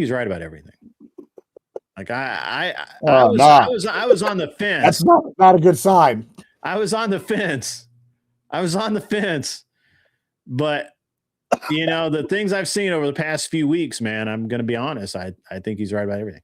And it's because I know that I don't agree with Lethe, but I know that we can also have a good faith discussion, right? Holy shit, that's bright. What the fuck? Sorry. Damn, son. I'll be right back. Sorry. I fucking blinded my ass and shit. Yeah. So I'm listening. Yeah, I got you. So it's just interesting to me, that all these people that I argue with are, at least for the most part, good faith, but people that are supposed to have my back don't really seem to have my back. Or, you would think that they would have my back because we're on the same side. But I think Andrew's right. 100%. The last 3 days have convinced me more than anything that Andrew is fucking right. I can't hear you. Yeah, I don't know what he exactly told you, but like, I mean, I think one thing he is right about is like, he's very like proactive. If he has an issue with somebody, you're gonna fucking know. Mm-hmm. And I mean, to me, same thing. Like, if I have an issue with you, there's not gonna be a fucking question of whether or not we have an issue. Like, like you're gonna know, right? Right. And like, we might not even have to keep talking about it, but like, there won't be any confusion, and like, no, but let's just be honest, right? So if someone goes to Andrew and says, Counterpoints was on his stream talking shit about you, and he goes over there and he looks at Counterpoints, and Counterpoints is talking shit, but he's talking about the way Andrew's debate tactic, or he's talking about, that he just doesn't like Andrew's attitude, or he doesn't like his that's not what I'm talking whatever. That's just part of being on the fucking internet. Yeah, right. And also, it's like these are your opponents. Yeah, right. Yeah, right. There's like a realm of like accessible shit talk, like in this space, right? Compared to like personal, like. Sorry, keep going. No, I think you're right. I mean, I think that there's what I consider, I hate to say real people, but genuine, right? Like people who are genuinely here to and represent their genuine opinions and their genuine feelings and their genuine worldviews. Like Andrew, I know when Andrew says something, when he says, this is my worldview, that's what it is. Now, obviously, he uses a lot of very creative language where he might give you a worldview that you assume is his, but is not actually his, for the sake of a debate or whatever. But I've also seen him take like devil's advocate, like a position that's not his. Yeah, absolutely. Yeah, like that, and like, but he's pretty clear. Like you'll see me take left leaning positions sometimes, just like, but I'll be like, okay, I'll be the lib. Let's like fucking. And I mean, it's just part of the deal where people are going to talk shit if you're on the internet, right? Like I had this psycho. I assume she's psycho. I had this Australian chick, Jess White, because I didn't like her, right? Like what's weird is it's like people want me to like them so bad they get pissed off when I just say I don't like you. Like how fucking pathetic are you when I just say, I don't like you. I don't like you. I think you're fucked up. That's why they're on the internet. They're on the internet for the validation. Yeah. And I just don't, so and she did something like 40 plus hours of hit stream troll streams on me. Like 40 plus hours. I know, right? And you didn't fuck this bitch? I bet she's good in the sack. Right. Yeah, right. Like that's the thing. Like Like, why do I'm literally like, I've only said like half a dozen words to her or whatever. So maybe more than that. I don't know. But anyway, yeah, I'm just well, also like if you like associate with people, like I've gotten people that like are haters of like my regulars, and I know like Wick has gotten the same thing. People say what they want about Wick, but like Wick's told people, "Fuck off! I'm gonna have Gibbs on." Like he's like, we got a good working relationship. I don't know what he says. He's entertaining. Y'all like to love to hate him. Like people come for you, and I'm like, fuck off! I'm gonna do what I want. Like like I don't give a shit about what y'all's opinion on. I know it's vice versa. I'm not the easiest person to like. Like. I don't try to be, I don't try to be anything I'm not. But like a lot of these people, aggressive to Wick, and he still has me on. Yeah, I mean, well, yeah, sure. I mean, I think that's a good quality. But I'm saying like with like some of these people, they're like Prime, same thing. But bro, I mean, listen, I don't know how some of y'all get on his shit list, bro. I've said wild shit. Me and Prime, wild shit back and forth. Then afterwards, we're like, chill, yeah, well, you're not the one. I think Tyler's the one I'm thinking over here. It's because he likes the Jews and probably hates the Israel. That's what it is. But no, it's just like I feel like there's those that can like handle this is the debate. Like we can argue and call each other dumbass. Mm-hmm. Like it's the content. It's like it's not hard feelings. Okay, I actually do think you're a dumbass on this issue, but like I don't think you're a dumbass overall. I like I will be cordial or friendly. And like some people can't handle that. Like they're just snaky. Yeah. Well, I've always been of the opinion that a friend stabs you in the front, right? Yeah. A friend doesn't stab you in the back. Apparently, we've killed the top 5 to 10 leadership people in Iran at the moment, too. Iran was bragging earlier this week that they've, in preparation for these strikes, they've got every key position has 4 redundant people that can do the job. So I guess we're just gonna keep killing's our business and killing's good. Business is good, cousin.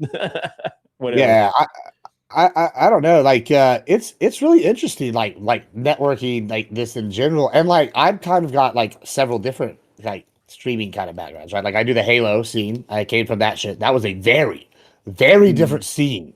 That one was like they hyped up fights and shit. Like they would have trades and it's a pro thing, and so there's fights and arguments and shit. But it's like they rely on each other in a different way, right? Like you need Team Optic to be good, and you need Team fucking Final Boss to be good. But even though they hate each other, right? Then it's like, but they like it's like a rivalry. Versus then I went and did like slosh casting mainly, and was doing like shit like the kind of like drunk podcasting and all that bullshit, like the games and the degenerate shit where like people throw in the milk on you in the bathtub, and like that shit was like people are just like in the background, and like roast shows they're like, yeah, we're gonna exclude this guy, we're gonna do this, like all that shit was like very like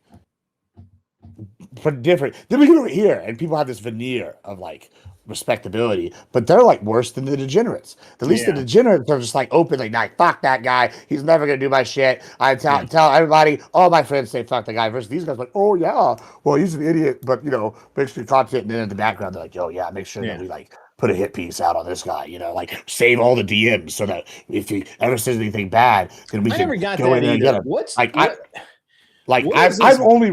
I've only recently started like saving other DMs because like example, I'm gonna use Paige again just because like you were here for this. Was they're like, you said this, and that's the first time. Like, no, bitch, look right here. That's the second. No, bitch, here's the end right here. Like, yeah. Why do I have to do that? Why do I have to do that? What gets me now is the clips. Do you have a clip for that? And I'm like, I'm not going through 2 fucking years of video to find a fucking clip. Like, no, I'm not gonna do that. I'm not doing that. Like, that's fucking gay. And I'm not gonna do it. I don't get time for that. Like, yeah, so, and I'm not gonna pay someone to do it. I don't give a shit enough. Yeah. So anyway, again, I was the other night I was pretty hot. Yesterday I was really hot when I started doing my show because of the, I dwelt on that shit all day yesterday, and I went after Mooncake, which I shouldn't have, over on CT's, and then I launched my show, and I was still pretty hot, and then I kind of calmed down, and everything was cool. Today I'm like really cool, and I made a decision. I had to think about it. I had to think about it a lot, that I'm not really part of the drama verse, right? One of the reasons why I've always been neutral and not really, I don't get involved with this, you know, um, this, us versus them tribal bullshit is because I just don't believe in it, right? I align with very specific people, right? Like I align right now, I don't care who else it is. I align with Andrew, Brian from whatever, and Rob Noor. And that's it. Like, Me, Papa, we alive. well, we mostly align, sure. But I mean, I don't, but No, I mean, if push comes to shove, if you were to say, Me or them. yeah, fuck Nah. those guys, you come over to my side, I'd be like, sorry, bro, you're on. Yeah, your own. I also wouldn't do that. That's right. Yeah, you wouldn't do that. But I'm just saying, there's a, or, like if you start talking, if you were talking shit about Paige, I'd be like, hey, I'm her friend. So I was using this more as an example, right? Like, Right, I understand. I think just because you were there, yeah. But no, yeah, I mean, 100%. I 100% also, get that. I would rather just talk shit to like my people that I don't want to do it behind their back. I want them yes here, Right. hearing it from my mouth. Yeah. Like, I don't like. But again, I'm just not. I'm really not a part of that, and so I've decided that one of the things that made my show, and I've always wondered. I've kind of wondered why the show performance has been not as good for the past few months. Like I've just been like, what did I do differently? And the big thing I've been doing differently is I have been involving in the drama and the. It's not that. It's It's because it's the doldrums after the off election. Hearing about sure. Now it's about to start picking up. Yeah, it is actually picking up. But I'm going to. I told my chat last night. I'm like, look, I feel like that I was being manipulated by somebody to get information and or say things that would harm a friend of mine, and or another streamer, and I don't like that, and I don't like the drama verse, and I just it's not helping me. It's not. I don't do that type of content very well anyway. So I'm just going to stick to what I know, and that's politics, satire, relationship shit. I don't like the drama shit either. Like I have plenty of my own drama. I have my offline drama. I have online drama. But like who the fuck's got time? And then half the people commenting on this are like VTubers. Like, bro, if you can't even come on sometimes, like I don't need you on all the time. But if you've never done a single stream showing your face, you're a bitch. Like, I'm sorry. I don't care what your opinion is. Like, like, oh, I fear for my whatever. Like, bro. Yeah. Sorry. Yeah, I got to just address a couple of things here. I am really, I just got to address them. I'm sorry, man. What Seth Spence thinks is funny is the Democrats are freaking the hell out right now, stating that Trump doesn't have the emergency war powers to do this. Motherfuckers, the Ayatollah declared war on us. And he's dead now. So that's what happens. Don't declare war on the United States of America. It's a bad move. It has a very short life expectancy. It's gonna, you're fucked. You're just fucked in the anal cavity there if you do that. Chuck in Tennessee, who celebrates 10 months of membership, says, Grid, thank you for being a stand-up man. Absolutely, man. I'll always do that. Yeah, I'm always friendly, but we're not friends with most people. And if I don't like you and I say that I don't like you, don't take it personally. I just don't like you. Like I don't have to like everybody. So anyway, BIY says, Grid, you've been continuing to trim down. Nice work. That's true. Although my weight is actually staying the same. I am getting trimmer because I'm building muscle again. Michelle says gun prattle. I would love to do gun prattle today, but I can't. I got other things to do. I don't know what happened, but I just got on YouTube's and I did this video on my homepage as featured by YouTube. Interesting. Okay. Cool. Since Ayatollah has gotten to power, they declared war on the U.S. So any military strikes are valid. That's true. Gibbs, correct Gibbs. Yes, that's right. Gibbs was right. You saw this video on your homepage as featured. Cool. It's, I actually feel like I've been well, I know that my stream has been throttled. I know that YouTube has been doing some weird shit, and hopefully they will stop that. But we'll see. I mean, if you get any kind of trending, then It is backwards. Yes, Chuck. For some reason, Discord doesn't give me a way to reverse my camera. So either my camera's right on, it's either right when I do this. Let's do that. It's either right here or it's wrong there. So.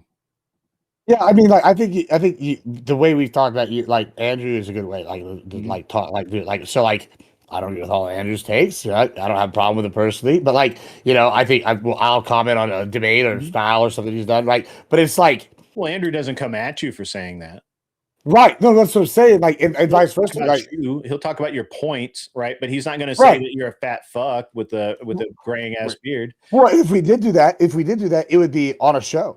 Like it wouldn't be like right. You know what I'm saying? Like like it's not going to be like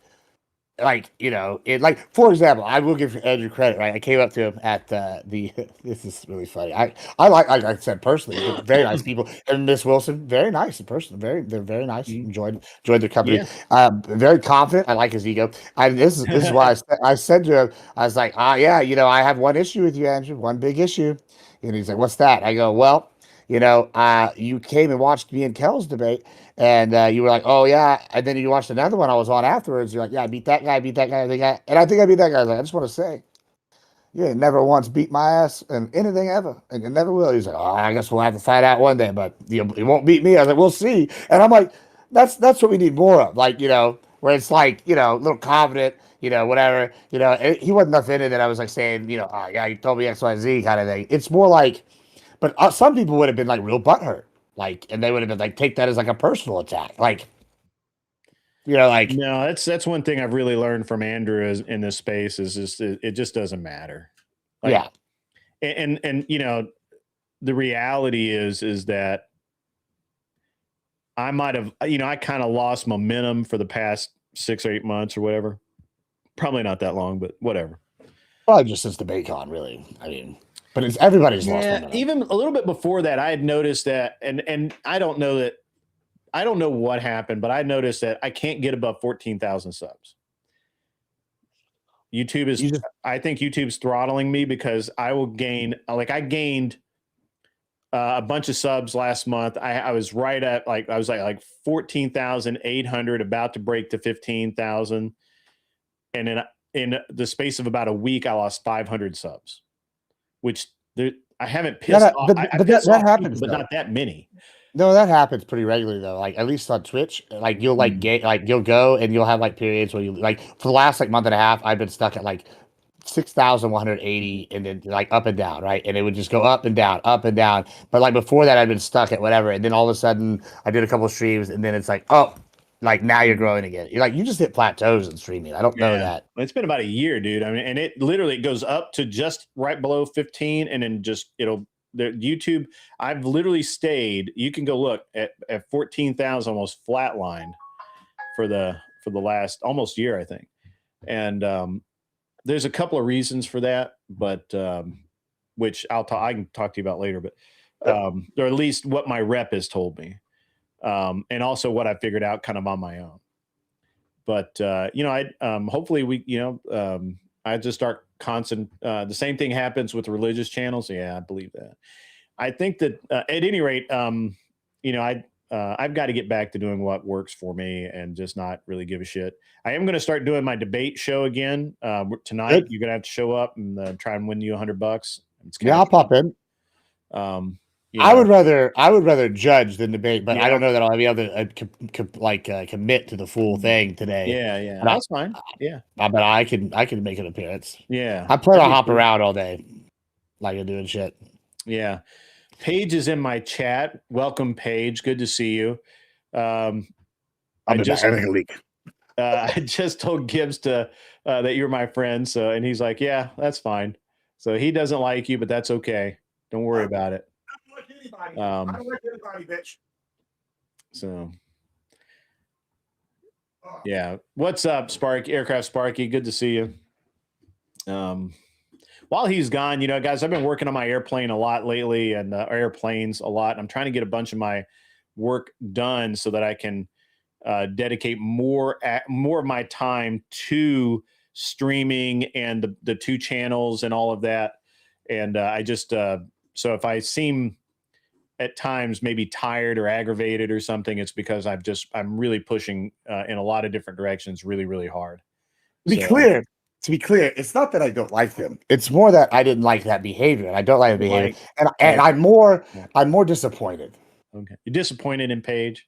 Yeah, it's sad. You have higher I expectations. had higher hopes. I had higher hopes. I mean, like Paige did carry the debate we were on when it was her and the fucking meth head or whatever, and so carried. I thought I was excited when Kel said they wanted a rematch. I go in there and then mean girl behavior. Very disappointed. No, Jason says he had dinner with you last week. That's awesome.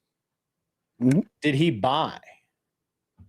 He didn't buy my shit. I'm not gonna let it. He didn't buy? Oh. Me? Fuck no, I'm not gonna buy.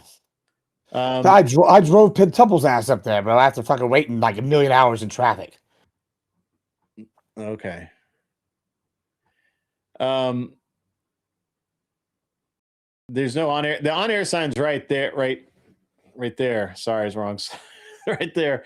But you can't see it because it's blocked. I'm sorry. Also, the way the focus is on the camera, I don't know if you can tell it's on or not. I could maybe fix that. And let's see. Paige says she did not come here to stir shit with Gibbs. No, that's fine. I'm not trying to stir shit. I just wanted to make sure, I don't want somebody to say that, I didn't defend your honor or whatever, which I really didn't. I just said that you're my friend. Yeah, I mean, and I'm not talking shit. Like literally, like I was saying, I was literally just using that as like an example of like something relevant to our combo. Like just because you were here when it happened, but like, yeah, I was here, for sure. Yeah, I'm not like, otherwise I hadn't thought about it except for this combo that just came up. Yeah. But like, I almost, I don't believe in horoscopes, but something's going on. I have had more crazy drama from unrelated people, like not even bad drama, just crazy stuff happening in the last like 2-3 weeks than like should be happening, and because I don't believe in coincidences. I don't know if Kel is still in the chat, but Kel, if you're there, good to see you back. I saw you earlier. I'm sorry, I got distracted and didn't say anything. Hopefully she's doing well. Yeah. I understand your position on that, by the way. When everybody was giving you shit a couple of weeks ago, that's fine. I understand. I mean, you don't even have to. Yeah, I mean, I don't even need you to take that position. I'm pretty fine with being a solo writer on a position, but like, I'm just, Mm-hmm.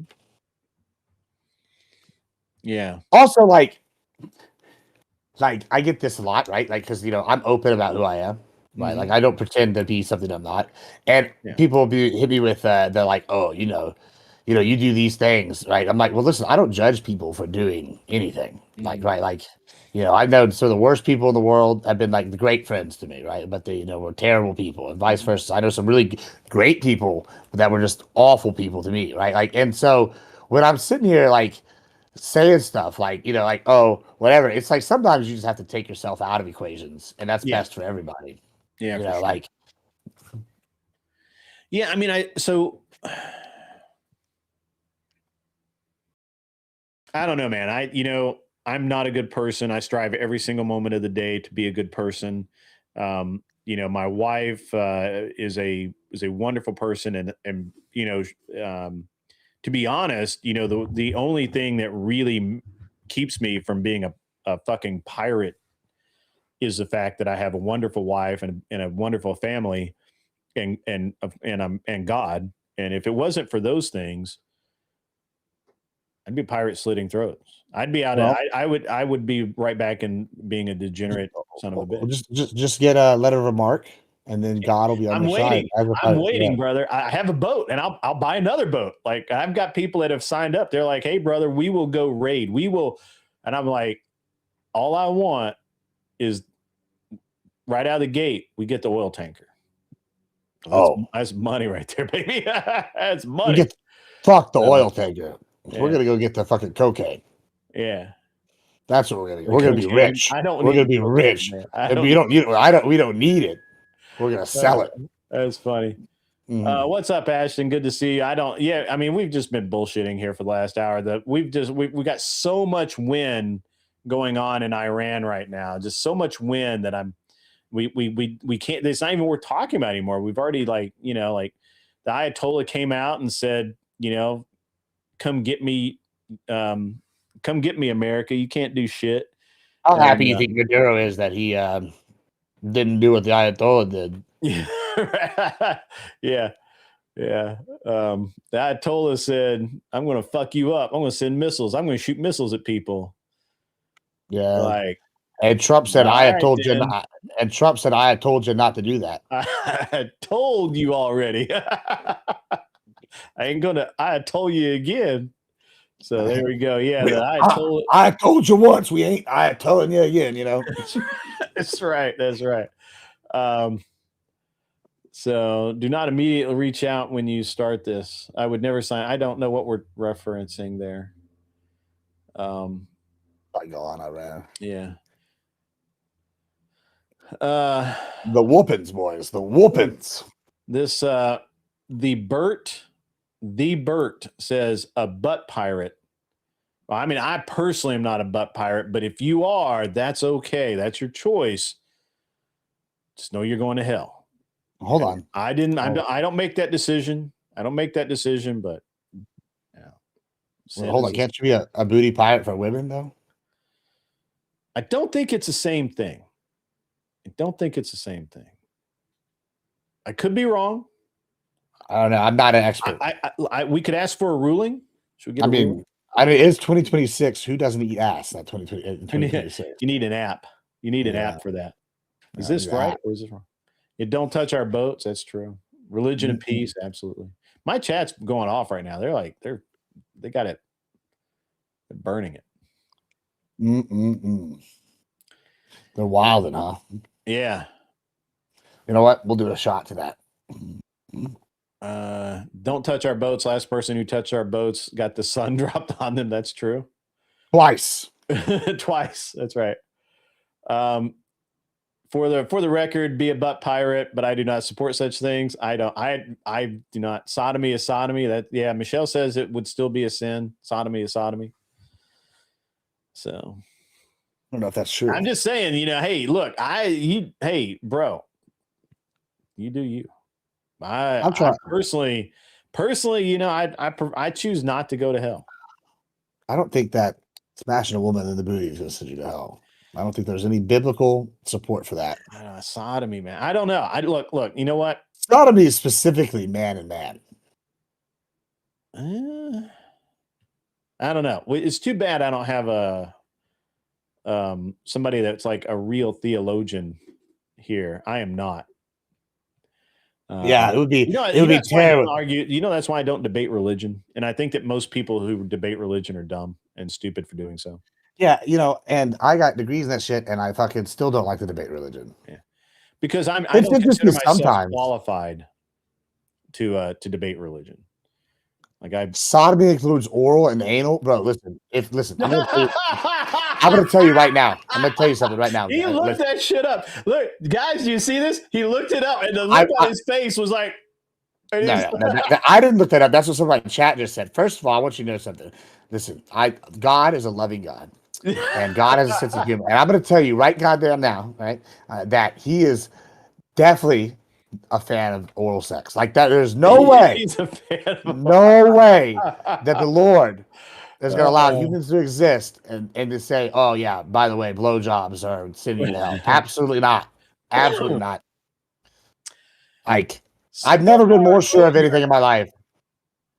I'm sorry. Silvar Ogre, good to see you, my man. I'm glad. I have not seen you in my chat in a while. I know that you're a mod over at Fabian Liberty, and he keeps you busy over there. But I am glad to see you in the chat. Paige says, as a woman, I am staying the fuck out of any kind of theology debate, particularly on intimacy. Based. That's based. Like it. Yeah, because Torah law says you can't even. Oh man, you're in trouble. Torah law says you can't even bang your wife on her period. You think you can bang her in the ass? Sorry, dude.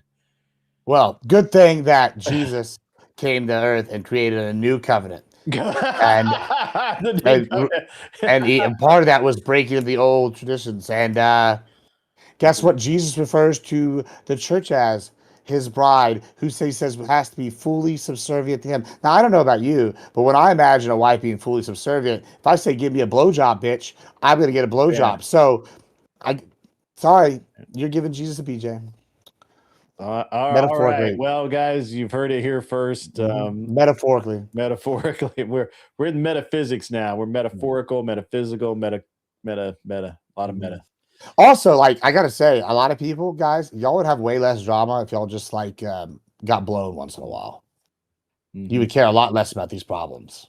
Yeah. Gibbs has me rolling. Yes, that's what he's here for. His entire purpose is to make you laugh until you pee yourself and roll across the room. And we're not talking about Molly. You know what I'm saying? Different kind of rolling. not talking about that way. Yes, indeed, folks. Yes, indeed. Yeah, I mean, but really though, like, I can't even tell you how many of these debates I've thought. I'm like, man, if this person had maybe got a blowjob today, they would not be this pissed about this little bullshit. Like, I mean, I'll give you an example. How many times has Prime been mad on something? I'm just like, man, this guy needs a blowjob today. Like, and he'll even tell you, he'll agree. He'll tell you the same thing. He'll be like, I probably wouldn't have been mad if I got a blowjob. Like, I mean, there's a lot of people. I use Prime because I know he'll laugh at that joke. But like other people, if I make that joke, they would be real booty hurt. Probably because they didn't get a butt pirate. You know what I'm saying? I'm just saying. So, Michelle, my chat, who is a moderator, who is that better not be my ex-wife, Michelle. No, she actually has the keys to the studio. Yeah, she was a joy. You can Michelle says Jesus came to fulfill the law, not the ass. Yeah, and the law, God is the law, the bottom line, man. Oh my God, that's he came to fulfill. He came to fulfill something, and it just happens. All right, we have a regular question or a regular statement here. We hold on. After that, we might bring some people in. Looks like we got some few people in the way. What do you think about China saying they will get involved with Iran? They're not going to do that. They would have already done it, first of all. And Iran's been talking like they got hypersonic missiles from China.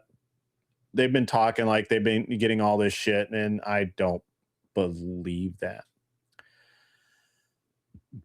You guys getting gross? Tongue in the booty is penetration. Gross. That's gross. Disavow. This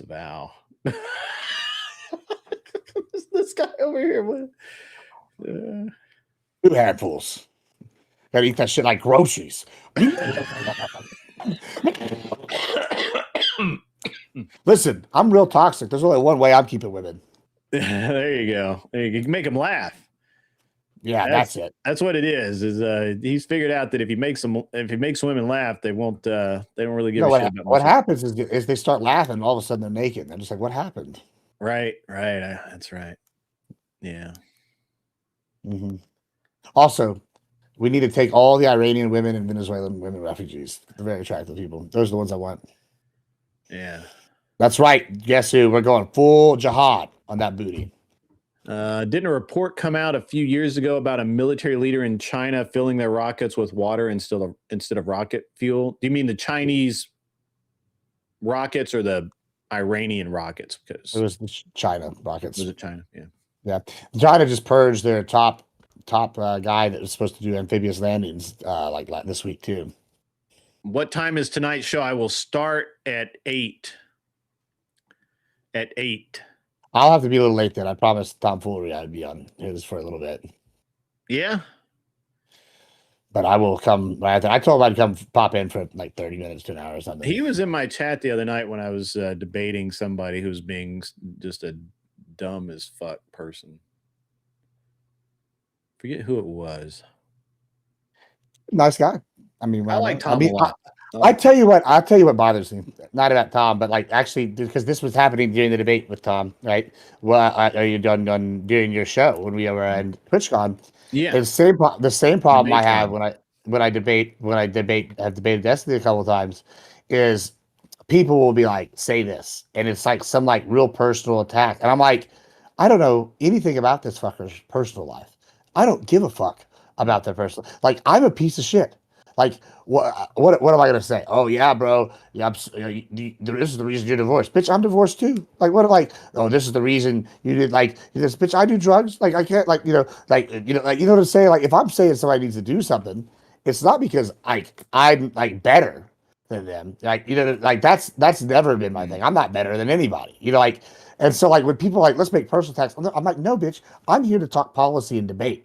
Maybe have to make some content. Like but I'm not going to be sitting here like, oh yeah, Destiny's a pedo. Oh yeah, tomfoolery's significant other this. Like, fuck that. That's like uncalled for. Like, especially if they've never attacked me on a personal level. Like, it's one thing to call me an idiot. It's another thing to be like, oh yeah, Gibbs' ex-wife is the XYZ. Like, nah, that would be fucked up. Like, I would not defend the shit out of her if somebody did that. You know what I'm saying? Yeah. Like, in fact, my ex-wife and I haven't talked in years, and I talked to her once last year. It was because someone shared a video and they were calling me a misogynist. And she reshared it. She's like, say what you will about my ex-husband. That motherfucker is not a misogynist. He likes women too much. I'm like, that's right. Like, I mean, I'm definitely a misogynist, but I have no problem being called one. I believe women are the weaker sex. I believe women need to be taken care of. I believe that doesn't make you a misogynist. Huh? That doesn't make you a misogynist. I don't believe they're equal to men. I don't believe that they have the same abilities. I don't believe that they have I don't believe that they deserve all the same responsibilities. Yeah, but you also don't think men are equal to men. Do you think that you and I are equal? No, we're not equal. No. Do you think you and It's Bob Sag are true. equal? That's Right. true. Yeah, like that makes me misogynist on all levels, right? Like, I'm not just women. No, it makes you honest. And I am honest. Yeah, and a pragmatist. You know what I'm saying? Yeah. And I'm a stoic, and there's a lot of labels you could stick on me. A band. The interesting thing, though, one of the interesting things is that, and it's, I don't normally do it. It's, hold on, weird. Let me bring this guy in. Yeah, go ahead. Hey, are y'all trying to join? Are y'all? Oh God, what the fuck happened? I can't hear Gibbs again. No, we're just debating back and forth. We're just talking.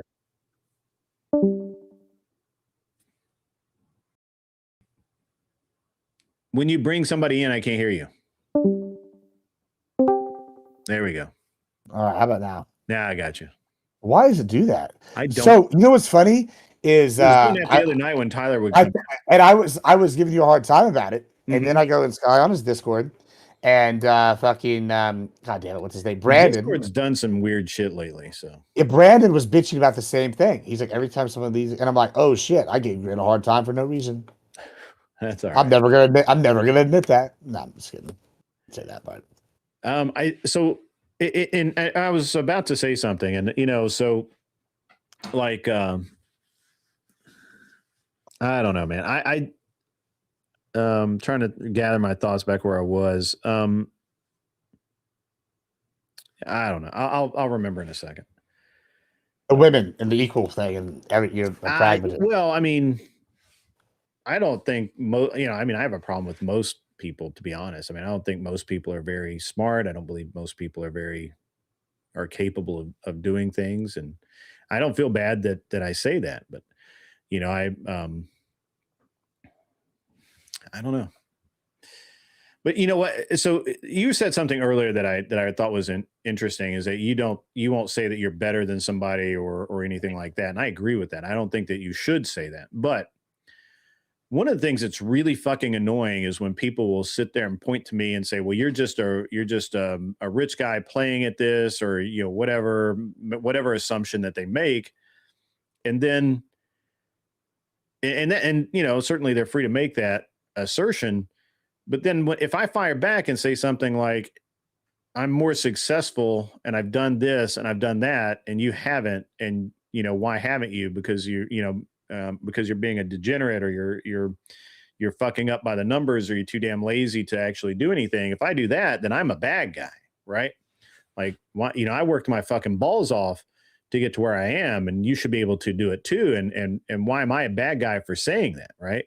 Like, fuck you. Like go. Yeah, I got a real do problem with better. that. Yeah, Huh? I got really mad at Joe Lewis the other day because he fucking called Coach Prime, who I've met once, and I mean, I'm not even a huge Coach Prime fan. I think I think he's funny. I don't know who that is. Deion Sanders. Oh, okay. He's like the head coach of Colorado right now. I don't know if he's right now. He was last year, but anyway, he's like, Joe Lewis is like, I got 3 degrees, all this other shit, and I'm like, bro, you look like you live in a fucking CSI crime scene with 3 degrees, and you're talking shit about one of the most successful African American men ever in American history in sports, and he's intelligent. He's a coach. He was an all-time great football player. He owns multiple businesses. Like, he's like raised multiple youths, like sons, like very well. They're like successful. He like teaches outside, like, and helps like a young like underprivileged people. And you call this guy a fucking C word, and I'm like, bro, like, that's outrageous. Like, it's jealousy. Like, bro, you're not better than this guy because you got some degrees, bro. Like, I have degrees, and I'm still a piece of shit. Like, just because he's more successful than you, like, maybe you should be taking notes. Like, if you want what he's got, maybe do what he's doing. And if you can't mimic it with the athletics, you can mimic the mentality. Yeah. Have you seen that? Short that's going around where this guy this really rude guy goes into a restaurant, and he's being kind of the maitre d' or maybe his manager or something. He looks like the maitre d' says, sorry, we're closed, and the guy's like giving him a hard time. I want to come in. Why can't I come in? And the guy's like, don't touch me. And he's like, I'm not touching you. The guy's like, says something smart ass, and the guy goes, oh, jujitsu? And just smiles. And he smiles, shows the photo. And he's got fucking like the Gracie, like, yeah, and it's like that's like when that guy is like, show me fucking show me jujitsu. Show me fucking jujitsu. And you knew that motherfucker was about to get fucked Well, up. I used to have the cauliflower ear, and people would immediately not fuck with me at the bar. But now I've got it cleaned out. Oh. So, like, people be like, I mean, I still don't have any people talk shit in general, but like, it's funny because you'll like talk to people at a bar, and then you'll turn and you're like, oh no, this is not the guy to talk shit. Not me, but like anybody with cauliflower ear, you like turn, you're like, oops. Like, you know what? If they got cauliflower ear, probably avoid that guy. Yeah. I just thought that was it's, you sometimes you just never know. You never know who you're fucking with. And a lot of these MMA guys just look like normal guys. I'll tell you what. So my face is curved. All this has been crushed. I'm like been rolling around with this guy all day. We've been grappling with the guy, and then we get in the ring, and I was walking around like 185. I was getting ready for a fight, and I'm hitting this guy as hard as I can. Boom, boom, and nothing's happening. And the guy goes, "Can I hit you now? Can you? Yeah, bitch, you get." I woke up, and my nose is over here, and I crack it back, and this guy, and they could tell me afterwards that he had like been a junior Olympic bronze medalist in boxing, and I'm like, maybe you bitches should have told me that before I got in there and just was like, oh yeah, this guy's just athletic and that there because like I knew he was super athletic because I'd show him something with wrestling and he'd pick it up like within a couple minutes. And like, so I'm thinking, okay, he's just like gifted athletically, No, they put me in there with an actual fucking like man child. And just, I found out that I was not that guy. So when I was in military school, we did a lot of fighting there, right? I mean, it's just, you got a bunch of dudes, a lot of testosterone. We don't do anything but go to class and then run and lift heavy objects, right? Like, and learn how to fight, So it's like, there's going to be, that fighting is like a pastime. It's not even like a sport anymore. It's just like it's just what we do Saturday night. And I remember I had this kid that I didn't realize this, but I found out that he was a Golden Gloves boxer. And we start talking shit to each other, and we start, we kind of start fighting, and And I get it, I get him in a corner and I just wail on this kid. Like I got him pretty good. And then did a little bit of wrestling, got him on the ground, and all that kind of stuff, and just kind of didn't really like beat him up, but like he was hurt pretty good. And then for some reason, to this day, I still don't understand why I did this. But we got separated. The guys came in and separated us out. Hey, stop that shit. You're gonna get in trouble, whatever. And then for some dumbass reason, I followed his ass outside, and where he could move, because inside, I could get him in a corner. I could. Yeah, you lost your advantage. I lost every advantage I had, and that dude, like, I'm not saying he fucked me up, but. Oh, bro, I've been fucked up many times. It really, like, it was not a good outcome for me. Bro, I whooped his ass to, I'm getting my ass whooped. And, and then of course somebody told me, it's like, oh yeah, he's Golden Gloves boxer. I'm like, yeah, okay. That's why you don't fight a Golden Gloves boxer outside. Like, just don't give him room to move. That's a fuck up. Don't do that. Well, I mean, I'll tell you one thing with that. So I had this guy, Shotgun Wiley. He starts talking shit to this guy, and we're outside the parking lot, and we're with this guy, Sean Stativa. Now, Sean Stativa was not somebody you would think was in our group. This guy was about the most ghetto motherfucker you'll ever meet. He had like all the tats. He was in a gang, like not the guy, like not. And he's about the 8 tall, right? Like I don't know, 5. Gotcha. But swole, but like not like like fat, a little bit fat, but like he had strong. Yeah. Anyway. Ghetto. So I'm with Sean. We're at the truck talking. I hear boys, so a little shotgun go, Gibbs, I need help. And I turn around and it's like a 6'8" guy that looks like the Great Khali. And I'm like, oh, fuck. And he's got like 4 guys that are all like definitely huge gym bros. They're like, this is your boy. We're going to fuck you up. Sean's like, I got this. He pulls out a gun, throws it on the ground, pulls out a fucking another gun, throws it on the other guys. Like, I don't need none of this shit. I'm going to fuck every one of you up. And they're like, bro, this guy just threw 2 guns down. And it is like running at us without a shirt on. I think we don't want to fight those guys. And they like took off. I'm like, how the fuck did that work? But it's like sometimes when you just see people that are like, I'm about it. Like there's like, you can tell when people are like, yeah, I'm scary. And then there's like actual, like, you know what I'm saying? Like there's the difference between like, yeah, you're one level. There's another person that's like, I'm ready to die over nothing, kind of thing.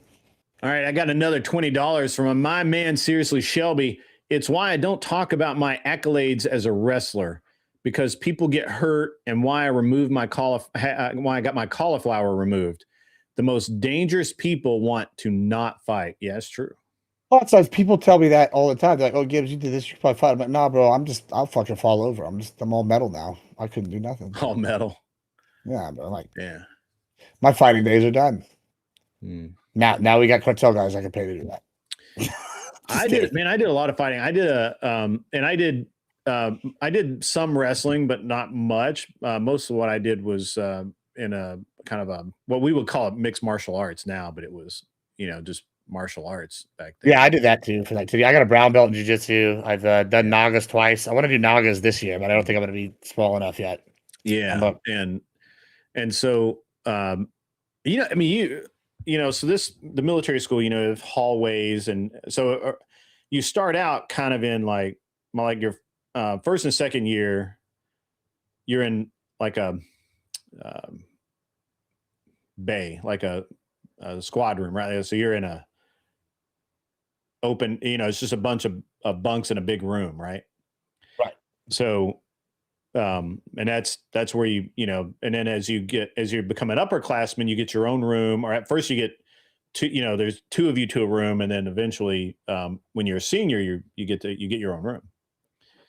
And so, I was a junior, I guess, at this time, or a sophomore, and I had a roommate, in theory, but my roommate was never there. My roommate was always gone somewhere, and I get in a fight with this kid in the hallway, and we're fighting pretty good. And I did a spinning back fist into his mouth, and I broke his tooth off in my hand. And it freaked me out because it was like right in my knuckle right there.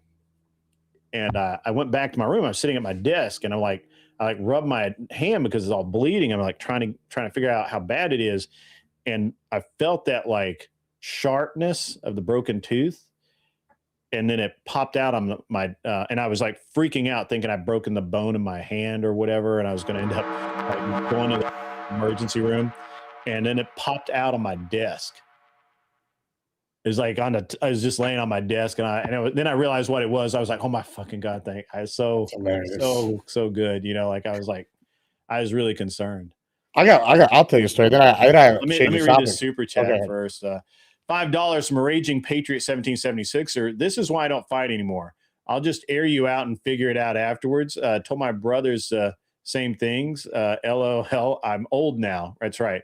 If you know, you know. 1974. Yeah, I mean that's nowadays. I'm more likely just to shoot you. Well, I'll tell a story. Then I'm gonna change the subject a little bit. But we were in this fight. There's a big group of us. We're at a Whataburger, and there was a fence, and then it looked like there's these bushes. So we're in like the drive-through. These guys I don't remember exactly what happened, but they like got out of their truck, and I was like, oh hell no. And so I'm like, I tackle one guy, and my other guy is fighting this other guy, and there's these two guys that are standing here, like looks like they're about to jump us, and they're in front of these bushes, and it's like these bushes, then like the fence starts, and like okay, and I see they like start walking over to like get me, and my buddy Jody runs and tackles him, he spears him, and into the bush, and all of a sudden they just disappear. Those weren't bushes; those were the tops of a tree. So he speared him off like a 3-story fucking like drop. And he landed on those guys that like broken ribs, and he just like landed on top of them. I'm like, oh no. But I was gonna say, yeah, man. This other thing we were talking about, you brought this up just a little bit ago. The better the thing. Here's another thing. I brought this up kind of when we were talking about the small ends, right? Like, let's say they aren't low IQ that everybody says they are, right? These guys stole all this money. Same thing with people like Gibbs. You need to go to rehab. All this stuff. I'm like, okay, then why? If I need to go to rehab, why do I make more money than you? And what's your excuse?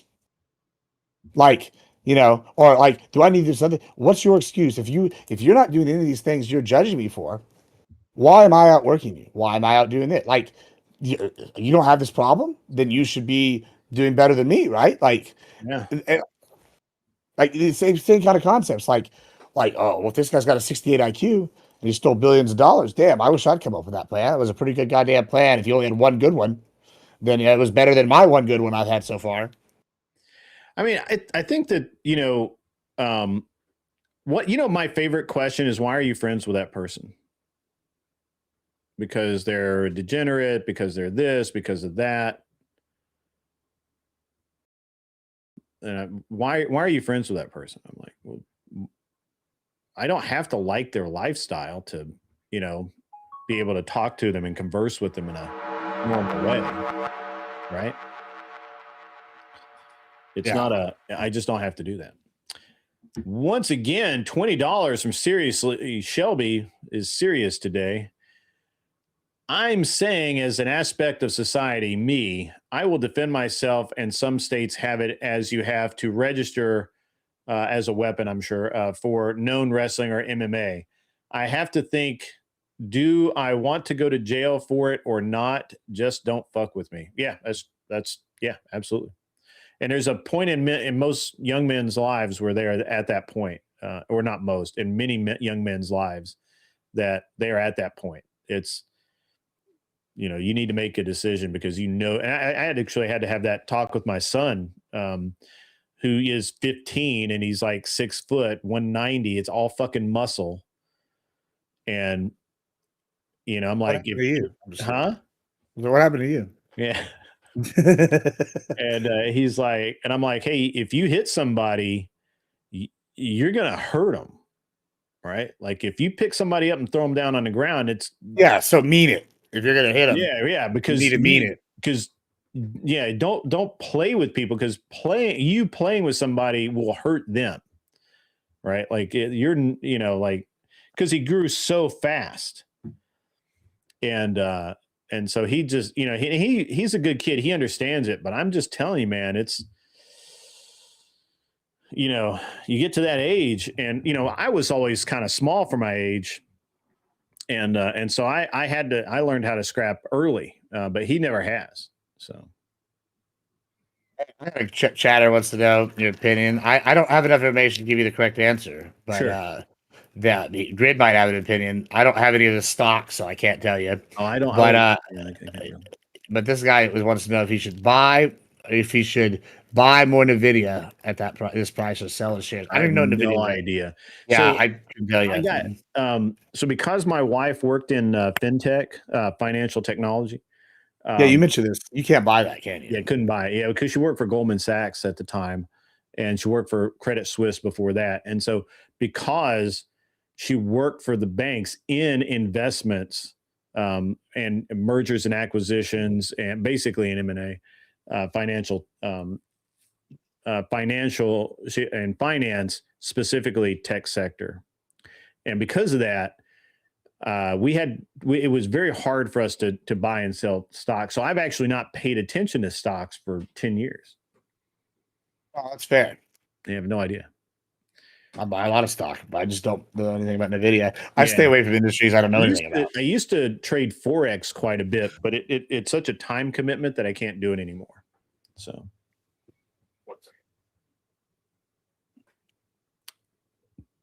Cleaner says, I visit a handful of war memorials yearly, and the amount of people that I see that visit has gone down drastically.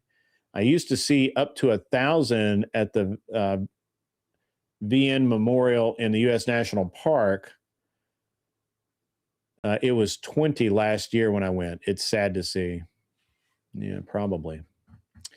I know that a lot of people have kind of avoided going to those locations. For some reason, maybe they're trouble spots or whatever. Oh, I'll tell you something, guys. You What want to is look that? good? Is that a cushion on your chair? What? That big Yeah. brown thing? Okay. Yeah, it's like it keeps you got good posture. Ah, Because like these chairs, like always like because like I have a lower back injury, so like anytime I like sit bad posture starts hurting, so this like keeps me sitting straight. Yeah, I actually have a kind of a foam one, but it's my lower back. Yeah. It's supposed to go the opposite way. It's supposed to be like sit like whatever, but it like fits perfectly this way. So it's like. On a side note, guys, Movado is fucked, so don't buy Movado stock. But guess what? Because they're fucked, you can now buy directly from their factory and get their Movado actual watches for about I don't know 30th of the price. So we got actual Movados for like less than $100. You don't even got to buy the fake ones no more. You can buy them direct from the factory if you want them cheap. Thank you, Trump tariffs. Good watches. I've never had one. Yeah, they start like the cheap ones are like 300-400, and then most of them go from like most range from 11 to 5 or 6K. Okay. 5K for a Movado? Yeah, a nice one. Oh. Okay. Like it's just like any of them. I would say the average price point is $1,500, about $3,000 for a Movado, but they have nice ones. Yeah, I'm a big tag hewer guy. I don't like tags. Yeah, I like tags. Yeah, I had a titanium tag for a while. I think I still have it somewhere in like a box, but I've moved so many times I don't know where it is. I'm like a classic like watch guy. Like I really like the way the Rolexes look. You know, I mean, obviously I think Rolex. I like the same with you, but like something about tag looks. I don't know. You know what tag? Well, you liked mine, right? The one I was wearing in yeah. I mean, I like your Rolly too, but I mean, the Rolex is a good watch. But I mean, I just like Rollies in general. But I mean, they're not bad watches. They're pretty watches. But it's just like I don't know. They're not my favorite. You know. Everyone's got preferences. Yeah. I'm trying to figure out. You have good fits and accessories. Yeah, I try, man. You have you're a suit guy. I do like suits a lot. Yeah. I have so many. It's good. It's good. Dress for success. Mm-hmm. And I'll tell you this: I've had so many people that like don't like me, but they'll be like. Even like DGGers like, oh yeah, I come in, I see you on, and I have to stop and listen just because whatever you're wearing. I'm like, I gotta hear what this guy's saying. It works. Yeah. The Casio, bro. I don't. I don't even know if I didn't have a realize that G-Shock. there were expensive Seikos. Like I always thought Seiko's like a lower, no, not low, Yeah, they have a mid pretty huge tier. range. Yeah, but there's the Grand Seiko, I think is what they call it.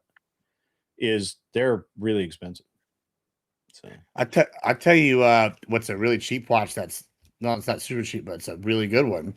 Is Rotary. They were a bunch of Rolex guys. They left, and now the average they cost like I don't know $40 to like $200, and super well made watches. Very nice Swiss movement. Very pretty. Most of them are the open face. I do a lot of Luminox watches for my like kind of daily beater watches. I like Luminox. Yeah. But Yeah, I like Movados for my daily. Movado or Bulova for my dailies. Bulova is another one that you can range. I got all for my wedding. I got everybody. The Bulova only made one round of the die watches, and I got everybody at my wedding party a fucking Bulova die watch, and I really enjoy those. Yeah. What's with the purple microphone? What's up with that? It just changes colors. I don't even know how to change it.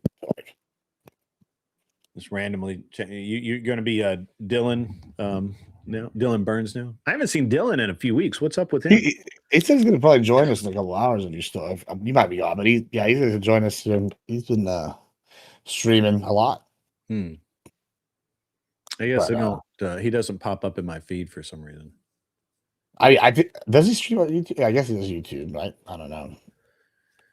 JCH says everyone has a cell phone. What's a watch for today? Outdated vanity of the old fogies.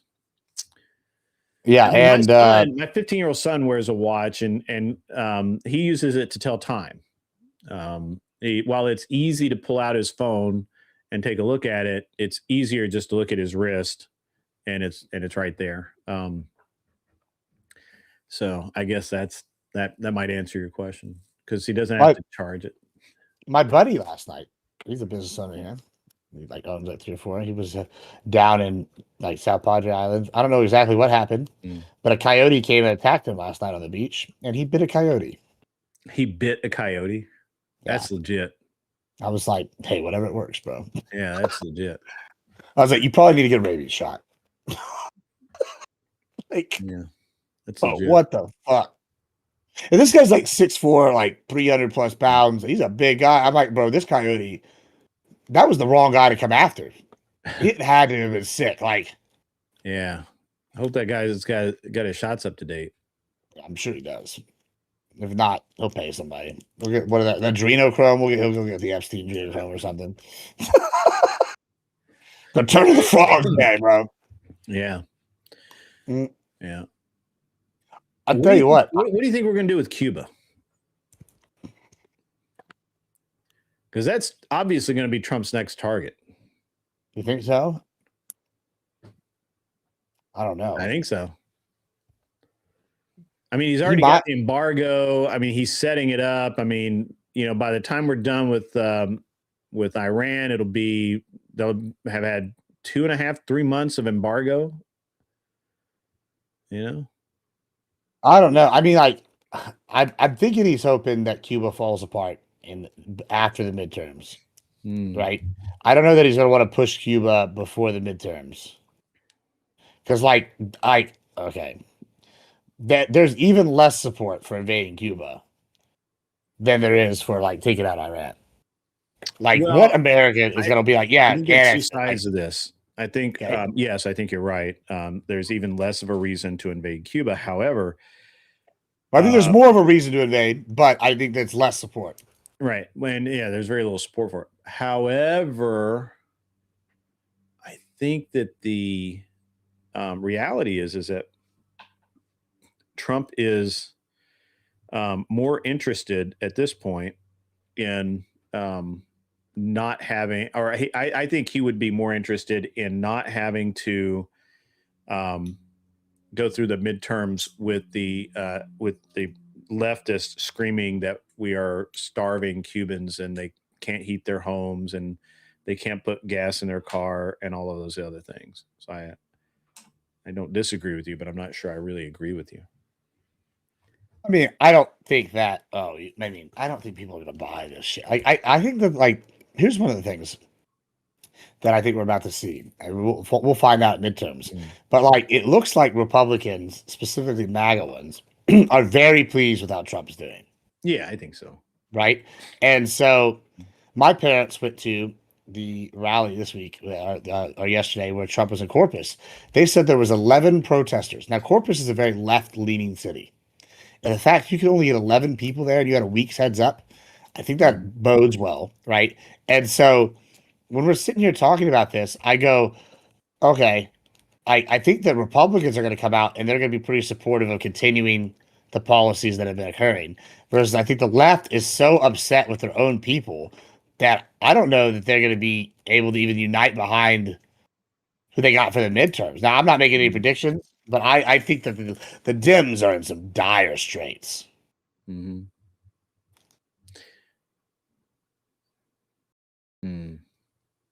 All right, so I agree. I mostly agree with that.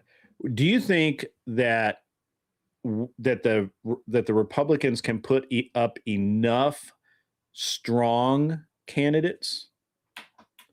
Well, the problem in the midterms to defeat the lefties, or is it going to be a case of we have the momentum going in and it just falls off because the candidates themselves are just not palatable? Well, it depends on who the candidates are. Like John Cornyn, like in Texas, nobody likes that guy. Okay, yeah. So then I guess there's Hunt, but he's not going to be the guy. He's just too far behind. So I guess it's that Paxton, is the guy probably to win. Well, there's Paxton versus Crockett. Well, Crockett, I don't think is going to beat Paxton, but Paxton's like corrupt now, but he gets shit done. He's our piece of shit, but it doesn't feel good to vote for Paxton, right? Like at all. Like even Texans are like, Paxton sus, but hey, he gets, he does get shit done, right? Like that's a fairly strong candidate, even though he's like a piece of shit. But then it's like, I don't know, like because there's people like Cornyn, you'll have like the old guard, and they're like almost like working against it. Like I'm just worried we're gonna shoot ourselves in the foot more than the Dems are gonna get us. I think like the people that are looking for the post-Trump are like, now's the time to get in, and like they're like, we gotta establish ourselves before the Trump movement is fully in control of the party. And I feel like that might hurt us.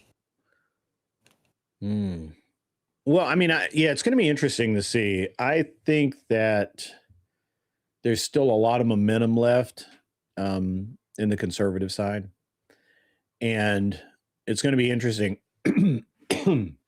mainly because I think it's going to have some determination as to what we see as far as who the Democrats are going to primary through to be their candidate. Because if they feel like that they have really, really good support for their side in the midterms and they just sweep the midterms, they're more likely to put up somebody like Newsom and AOC or something like that for the presidential election. Because even though a lot of people normally would not vote for those two, I feel like that, if they have that much, if they feel like they have the support in the midterms, then that's who they'll put up. Otherwise, I think they're going to run booty juice. So this is the first time in history that a potential presidential candidate with high polling among one group, or the majority, has 0% polling. Yeah. Among they hate him for whatever reason. Well, he's trying right now to butch up and act like he's not married to a dude and all that. Like he's kind of trying to change the narrative, and which is why he's polling at 0, because people aren't stupid and they see that. Yeah, I mean, but then you have like Newsom going over there wearing Jordan, saying he scored 986 on his SAT. Yeah. Basically, he without saying it, he said, "I'm retarded just like all y'all." Yeah, like that's what that says. This is the same thing as that guy last night. That little black kid, the liberal kid with the cringy liberal, whatever his name was, coming at me, called me a monkey, and I'm like, after I just said I'm Hispanic, I'm like, bro, like y'all are actually the party of racism. Like that is y'all pretend y'all are about something, and then the minute somebody disagrees with you, you call them like an Uncle Tom, or you call them some other shit. And I'm like, you can't be like sitting on a moral high ground and then turn around and let the vitriol fly the minute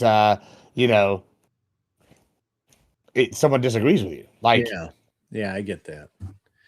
Yeah, it's I don't know, man. Newsom and AOC looks like probably the strongest bet, but on the it's a long primary. Yeah, and on the Republican side, I don't think we've seen the Republican candidate yet. I don't. Everybody keeps talking about it. Rubio Vance is what everybody keeps saying. Rubio who? Rubio Vance is what I was seeing everybody. Well, Vance won't be running mate for Rubio. They don't like each other, and right. But I mean, if it comes down to we're not getting elected, Vance thinks he can win. Yeah, I mean, but Rubio also didn't like Trump, but he'll definitely eat shit if it moves him up to VP. Yeah. I think he'll run against him. Then he'd be willing to like step down if he wasn't number one. I think Abbott's gonna run. Yeah, I think he's got a massive war chest, and Abbott can pull I was doing the Trump thing before Trump was doing it. Yeah. Yeah, I think that there's a lot of potential people out there. Somebody was talking about Hegseth and I just had it FDR. No, not FDR. Hegseth and I can't think of who it was. But it was a great combination. Except I don't think it's got enough substance yet. Like we have to see what the changes he made in the military. If they act so far, it looks good, but like General Mattis Mad Dog looked a badass too, and then he ended up being terrible once he was in command, like of everything. You're great Marine Corps like general, not the great fucking chief of staff or whatever, or not chief of staff, or head or whatever he was, kind of thing. Yeah. Yeah, I forget who we were talking about the other day. It was Hegseth and somebody else, and I thought that would. I think that I don't know, but I think that Hegseth and Thomas Massey, that was the combination. The Dems are just missing though that the Republicans are doing is just like doing cool shit. Like you have the Secretary of War on video benching 315 like at like a base. Like that's cool. Oh yeah, shit. I got to work out with the Secretary of War. Like, oh, I was spotted. Like people like that's cool. And Trump pulling up with the trash truck. They're just like I know people like, oh, it's just memes, but like that shit matters. People want to like the people in charge. People want to be like, yeah, America. Like that, like gets people excited. Yeah, I mean, I think that I just don't think we've seen the candidate for the Republican side yet because and there's a reason for that. And I think that so I look at everybody's all excited about the idea of Rubio running, but Rubio's run before and he's not impressive. And I don't really like him. I don't think he would be effective. I know that, Trump said some nice things about him and he's doing a lot of jobs in Washington right now. Rubio. Oh, okay. Keep going. Sorry. Yeah. I don't like Rubio that much. This is a neocon. That's right. And I just don't like him that much. I don't think it'd be useful. I don't think he's a Trump replacement, all of that. No, he's Dick Cheney, like light. Yeah. That's a really good analogy. He's just not evil. Right. But I think the reason that he's on stage right now to draw strays, to catch strays. And draw fire. Because we all know that whoever shows up for the primary, if they've been in the leading up to the primary, if people know who you are, the Dems are going to just spend all that time researching and trying to run you down. And so DeSantis will never run again, says Spence. I know it's hard to believe, but DeSantis is never going to run again. He also looks like a lizard person. Yeah, he's really, his health isn't that great. He's doing a hell of a job down there in Florida, but I think even he said after this last one that he wouldn't run again. So they are saying now that Khomeiни's dead. The daughter, the sons, or the not daughter, the daughter-in-law, the son, so the heir is dead. Now they're saying about 40 of the top officials are confirmed dead. Like, bro, they don't have any leadership left in Iraq. Yeah. Somebody's about to be like, nope. I guarantee. I don't know when it's gonna happen, but one of these guys is gonna be like, I don't want to die today. Yeah. I do. So I do think that Tim Walz stepped down as governor to be a potential running mate for whoever's runs on the Democrat ticket. Is that why you think he stepped down? I think that's why he stepped down. He stepped down because the fraud's coming out. Yeah, I know, but I think the other reason was because he honestly believes he'll have a chance to run again. I think he believes it. No fucking chance. Come on. He also believes he's not going to get charged. He literally made a speech like 4 weeks ago about how there was nothing really to see here. It's vastly overblown. Blah blah blah blah blah blah blah blah. Motherfucker's getting ready for a run, man. Come on. We all thought he wouldn't run the first time. We're like, no way are they going to put this dude up there with Kamala. And of course they did. And now don't forget the Dems could run to Kamala. They could run Shapiro too. I think Shapiro is the best choice. I think Shapiro has the best chance, but they won't let him run. He makes too much sense. Because he's middle of the road. Yeah, he makes too much sense. Fetterman also. Fetterman would be hilarious, man. Fetterman would be hilarious for sure. Man had a stroke and saw Jesus. Apparently he did. In fact, apparently that did happen. I wasn't there, but apparently that did happen. So, Walz stepped down when Senator Amy Klobuchar wins the race. He will be appointed to her Senate seat. That's interesting. What? Guess who just said Walz stepped down when Senator Amy Klobuchar wins the race? He will be appointed to her Senate seat. Who said that? Guess who farted? She's winning the Minnesota governorship. That's actually kind of interesting. That is interesting. That's actually interesting. Maybe you are onto something, Grid. I guess if that's right. May I ask a mean question? Sure. Go ahead. I'm reading the chat. Sorry, but yeah, I don't know. I think that this fraud shit's gonna sink him. I think that but he's not been charged, and he literally made a speech just. I mean, it wasn't like last week. It's 3 or 4 weeks ago, and about when everybody started saying, well, the fraud wasn't that bad. There wasn't actually as much as was first reported, and the Dems started downplaying it, while the Republicans and the middle of the moderates are saying, no, there's a bunch of fucking fraud here. Where'd all our money go? The whole time the lefties are like, oh, it's not that big a deal. Walz made a whole ass speech about how it's not that bad. Everything's great. Everything's wonderful. No big deal. And I think he stepped down so that he could make that run. But I don't know. I know, and I know a bunch of stupid ass people. Think a lot of stupid ass things. I don't know. Yeah, he ran off, so I can't hear what he's saying. But he's back. He's back. All right. Yeah, I don't know. I don't know. I don't know why he stepped down. It could be the senator thing. Yeah. It could be the fraud thing. But I think the fraud overall is about to fuck the Dems. We are finding evidence of voter fraud. I think that we're finding way more evidence of the welfare fraud of varying forms. We're seeing a lot of this government waste now. It's just blatantly apparent. And then they're saying all these things like AOC's like, oh, we should have made it harder on American people. That's a bad look. And then it's like, okay, the Dems are fighting for the illegals, and the minorities. 4-hour amnesia when it comes to what their candidates say.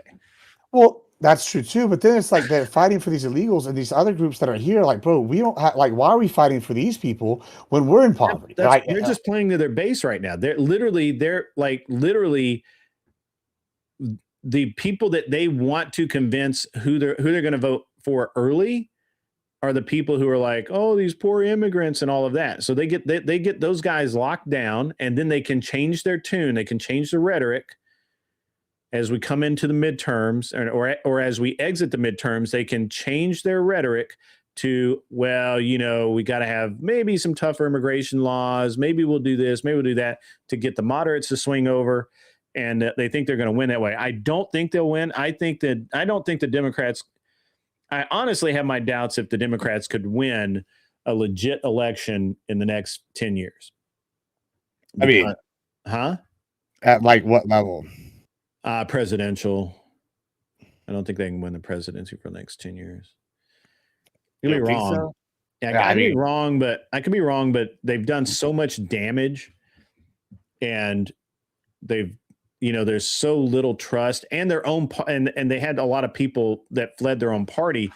In the debate the other night, when we were talking about, is the Democrat Party on the ropes or dying or whatever, that no one could actually give a reason why the Democrat Party isn't dying, despite all evidence to the contrary, right? Like literally,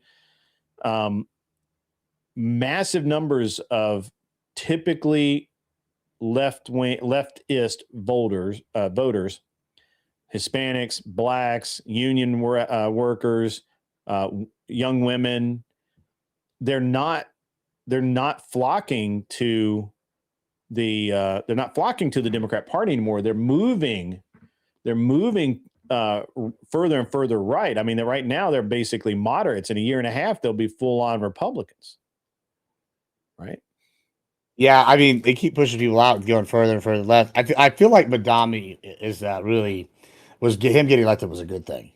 Oh, it was a great thing for us. I mean, it's a shitty thing for New York City, but it was a great thing. Yeah, but one, people are seeing that these policies are bad, and two, it's sending jobs to Texas. But like, I think that like, I'm looking at what they're doing, and it's like the policy is bad. It's like I said, the minorities are seeing they've been used. Yeah. Minorities are seeing they care more about illegals than they do. They're seeing that, all this scams. And it's like, okay, I don't like welfare. You don't like welfare, right? But if all this money that's going to this fraud was spent on the welfare, maybe I would be in favor of welfare because all these people could be doing good. But since we've never had the system actually work, because they're doing fraud, well, who knows, right? Yeah. Like, and so I'm just sitting here going, I think that if they have this bad look going, and I don't know how they recover because people are going, oh, things are so bad. I'm like, well, jobs are up. Looks like I go to the store, prices are down. The only thing prices are up on are beef, and like, I mean, I can explain why that is, but beef is actually coming down in a lot of areas. I mean, it's not a lot, but it's coming down. Well, it's because the herds are getting bigger, but like I'm saying within a year and a half at the current rates, like beef should start going down, right? That sounds like a long time. It's after midterms, but like that's going to be the first time in 75 years that we're going to be increasing herd size. And so when I'm sitting here looking at these trends, like I just don't, the things they're saying don't add up. Like they tell us everybody's got jobs, or we got more jobs than ever with Biden, and they revise the numbers, but it's like, yeah, everybody's got more jobs because everybody's got to work 3. Like, if I have a full-time job and I have to Uber, that's 2 jobs. That's not good. It's like, it's good when you have 1 job, maybe 2. Not, I have to do 2 and then have a gig job. That's not the economy you want. Like, yeah. No, my Texas beef rock. Yeah, I really feel like that coming into the election, what we really need to remember is that there's a reality here that we need to actually face. And that reality is that no matter who we put up, the earlier that candidate is put up for president, the more time the Democrats are going to literally demonize that human being. And so I don't think I don't think we've seen the candidate yet. I do think it's important for Trump to endorse that candidate. So, we'll see how that goes. Trump just put out a statement, by the way. Yeah, what we got? Khamenei, one of the most evil people in history, is dead. This is not only justice for the people of Iran, but for all great Americans, those people from many countries throughout the world that have been killed or mutilated by Khamenei and his gang of bloodthirsty, all caps, thugs. Yeah, for sure. Yeah, man. I mean, it's very interesting. It's very interesting. I feel like the message the Dems are giving, it's just like the 24-hour amnesia thing, but it's also like, okay, you like offer, okay, the train track thing in California, the Biden plan for the green energy. Like, okay, what state leads the nation in green energy? Well, it's not any of the lefty states, it's Texas. Like, because what? We're actually talking about trying to get shit done. They're over here talking about we're building a train. They can't even get Do you like think- 10 tracks later. Do you think? Oh wait, hold on. Here's more. It says to take back. Hold on, sorry. Go ahead. I'll get the full quote up. He was unable to avoid our intelligence, highly sophisticated tracking system, and working closely with Israel. There's not a thing he or the other leaders have been killed along with him. To take back their country, we are hearing that many of the IRGC, military, and other security police forces no longer want to fight. They're looking for immunity from us. As I said last night, now they can have immunity. Later, they only get death. So yeah, it's coming. Yeah. How do you think Brandon Herrera is going to do? I hope he does good. You think he'll win it this time? He only lost last time by like 10 votes. I don't know. Let's fucking look at the polling. What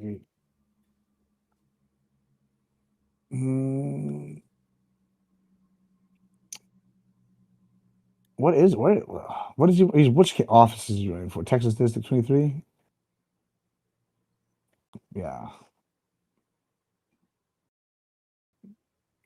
I don't know. Let me look at the polling. I hope he wins. I like him. He's also really funny on the show he was on forever. Yeah. Oh, is he running in Austin? In that area, yeah. They have a rhino that beat him last time. Let me find out here. Let me find my trusted Texas poll sites here. Trusted Texas poll sites. Sounds a little gay. I'm not gonna lie. Yeah, you know what they say about everything in Texas. All the polls are bigger. If you say so. Something like that. It looks like he's ahead by a pretty substantial amount against this Tony. Yeah, like Gonzalez. I said, the last time he only lost by like 10, like literally like 10 votes. Like it was that close. Yeah, it looks like he's up by 15 points at the moment, according to this one. I'm gonna have to jump off here and get some things done before I go to pick up my kid. Let me know when you start your thing. Like Smoking Spaceman, and actually, I think this is a kind of a better question for you than me. You don't think all the redistricting is going to be a negative? I personally don't, but what do you think, Gibbs? Nah, I think we'll be fine with that. I'm more interested to see how the census thing plays out. Yeah, that seems interesting. Like, the Dems are like, I keep hearing these things. They say like, oh, Biden aggressive fraud in Minnesota, and I'm like, do you think anybody's buying that? Like, I don't know. Like, and then they go like, oh, there's no voter fraud, and then we like are finding more and more examples, and I'm like, okay, like. I'm not saying that it was stolen. I still don't think it was stolen, but I definitely think that they've rigged the game where they give the money to these groups and then they take the money that they were supposed to be using for welfare and funding it into their campaigns. Like, I'm convinced of that. And I think that people are wise to this. It's just really obvious. And I don't know how they are going to sell this to people that have been living there, other than people like the Somalis who are like, oh no, this is our people because they're going to keep giving us the fraud. Other than that, who wants that? That's a hard message to sell. Yeah. I mean, I think it's going to be interesting. I think that there's a lot of issues with, we just have a lot of issues going on right now. I think Trump's right to be getting this war out of the way right now, or whatever you want, military action. 500 targets hit, 0 losses so far. Yeah, but we had a radar, a radar thing destroyed, so that doesn't help. Nobody died though. Nobody's died. Nobody's died yet, and a lot of it's because we knew we were going to do it, and so like we gave the people who worked in that radar installation the weekend off. Well, like, on top of that, it's like, okay, a radar station. We got enough money to get another radar station. That's Right? But like $1.1 billion. But if you hit like 500 targets and don't lose a single person, and like take out their leadership and actually cause regime change, that like I don't care who you are, that's pretty nuts. Yeah, like that's something you can sell. Now I hope Tyler comes up to keep you company or whatever, but I am going to have to jump off. Oh, you're good. Thanks for joining us, ladies and gentlemen. Over my chat, I'm going to raid you over to Rob Noor because my buddy here doesn't have YouTubes, so I can't raid him. So that's that's the way that is. Let me just jump out here. See you, Gibbs. Have a great day, man. We'll talk soon. All right, you be good. Yeah, man. All right, guys. I'm going to raid you over to Rob Noor, and here we go. I think this should end.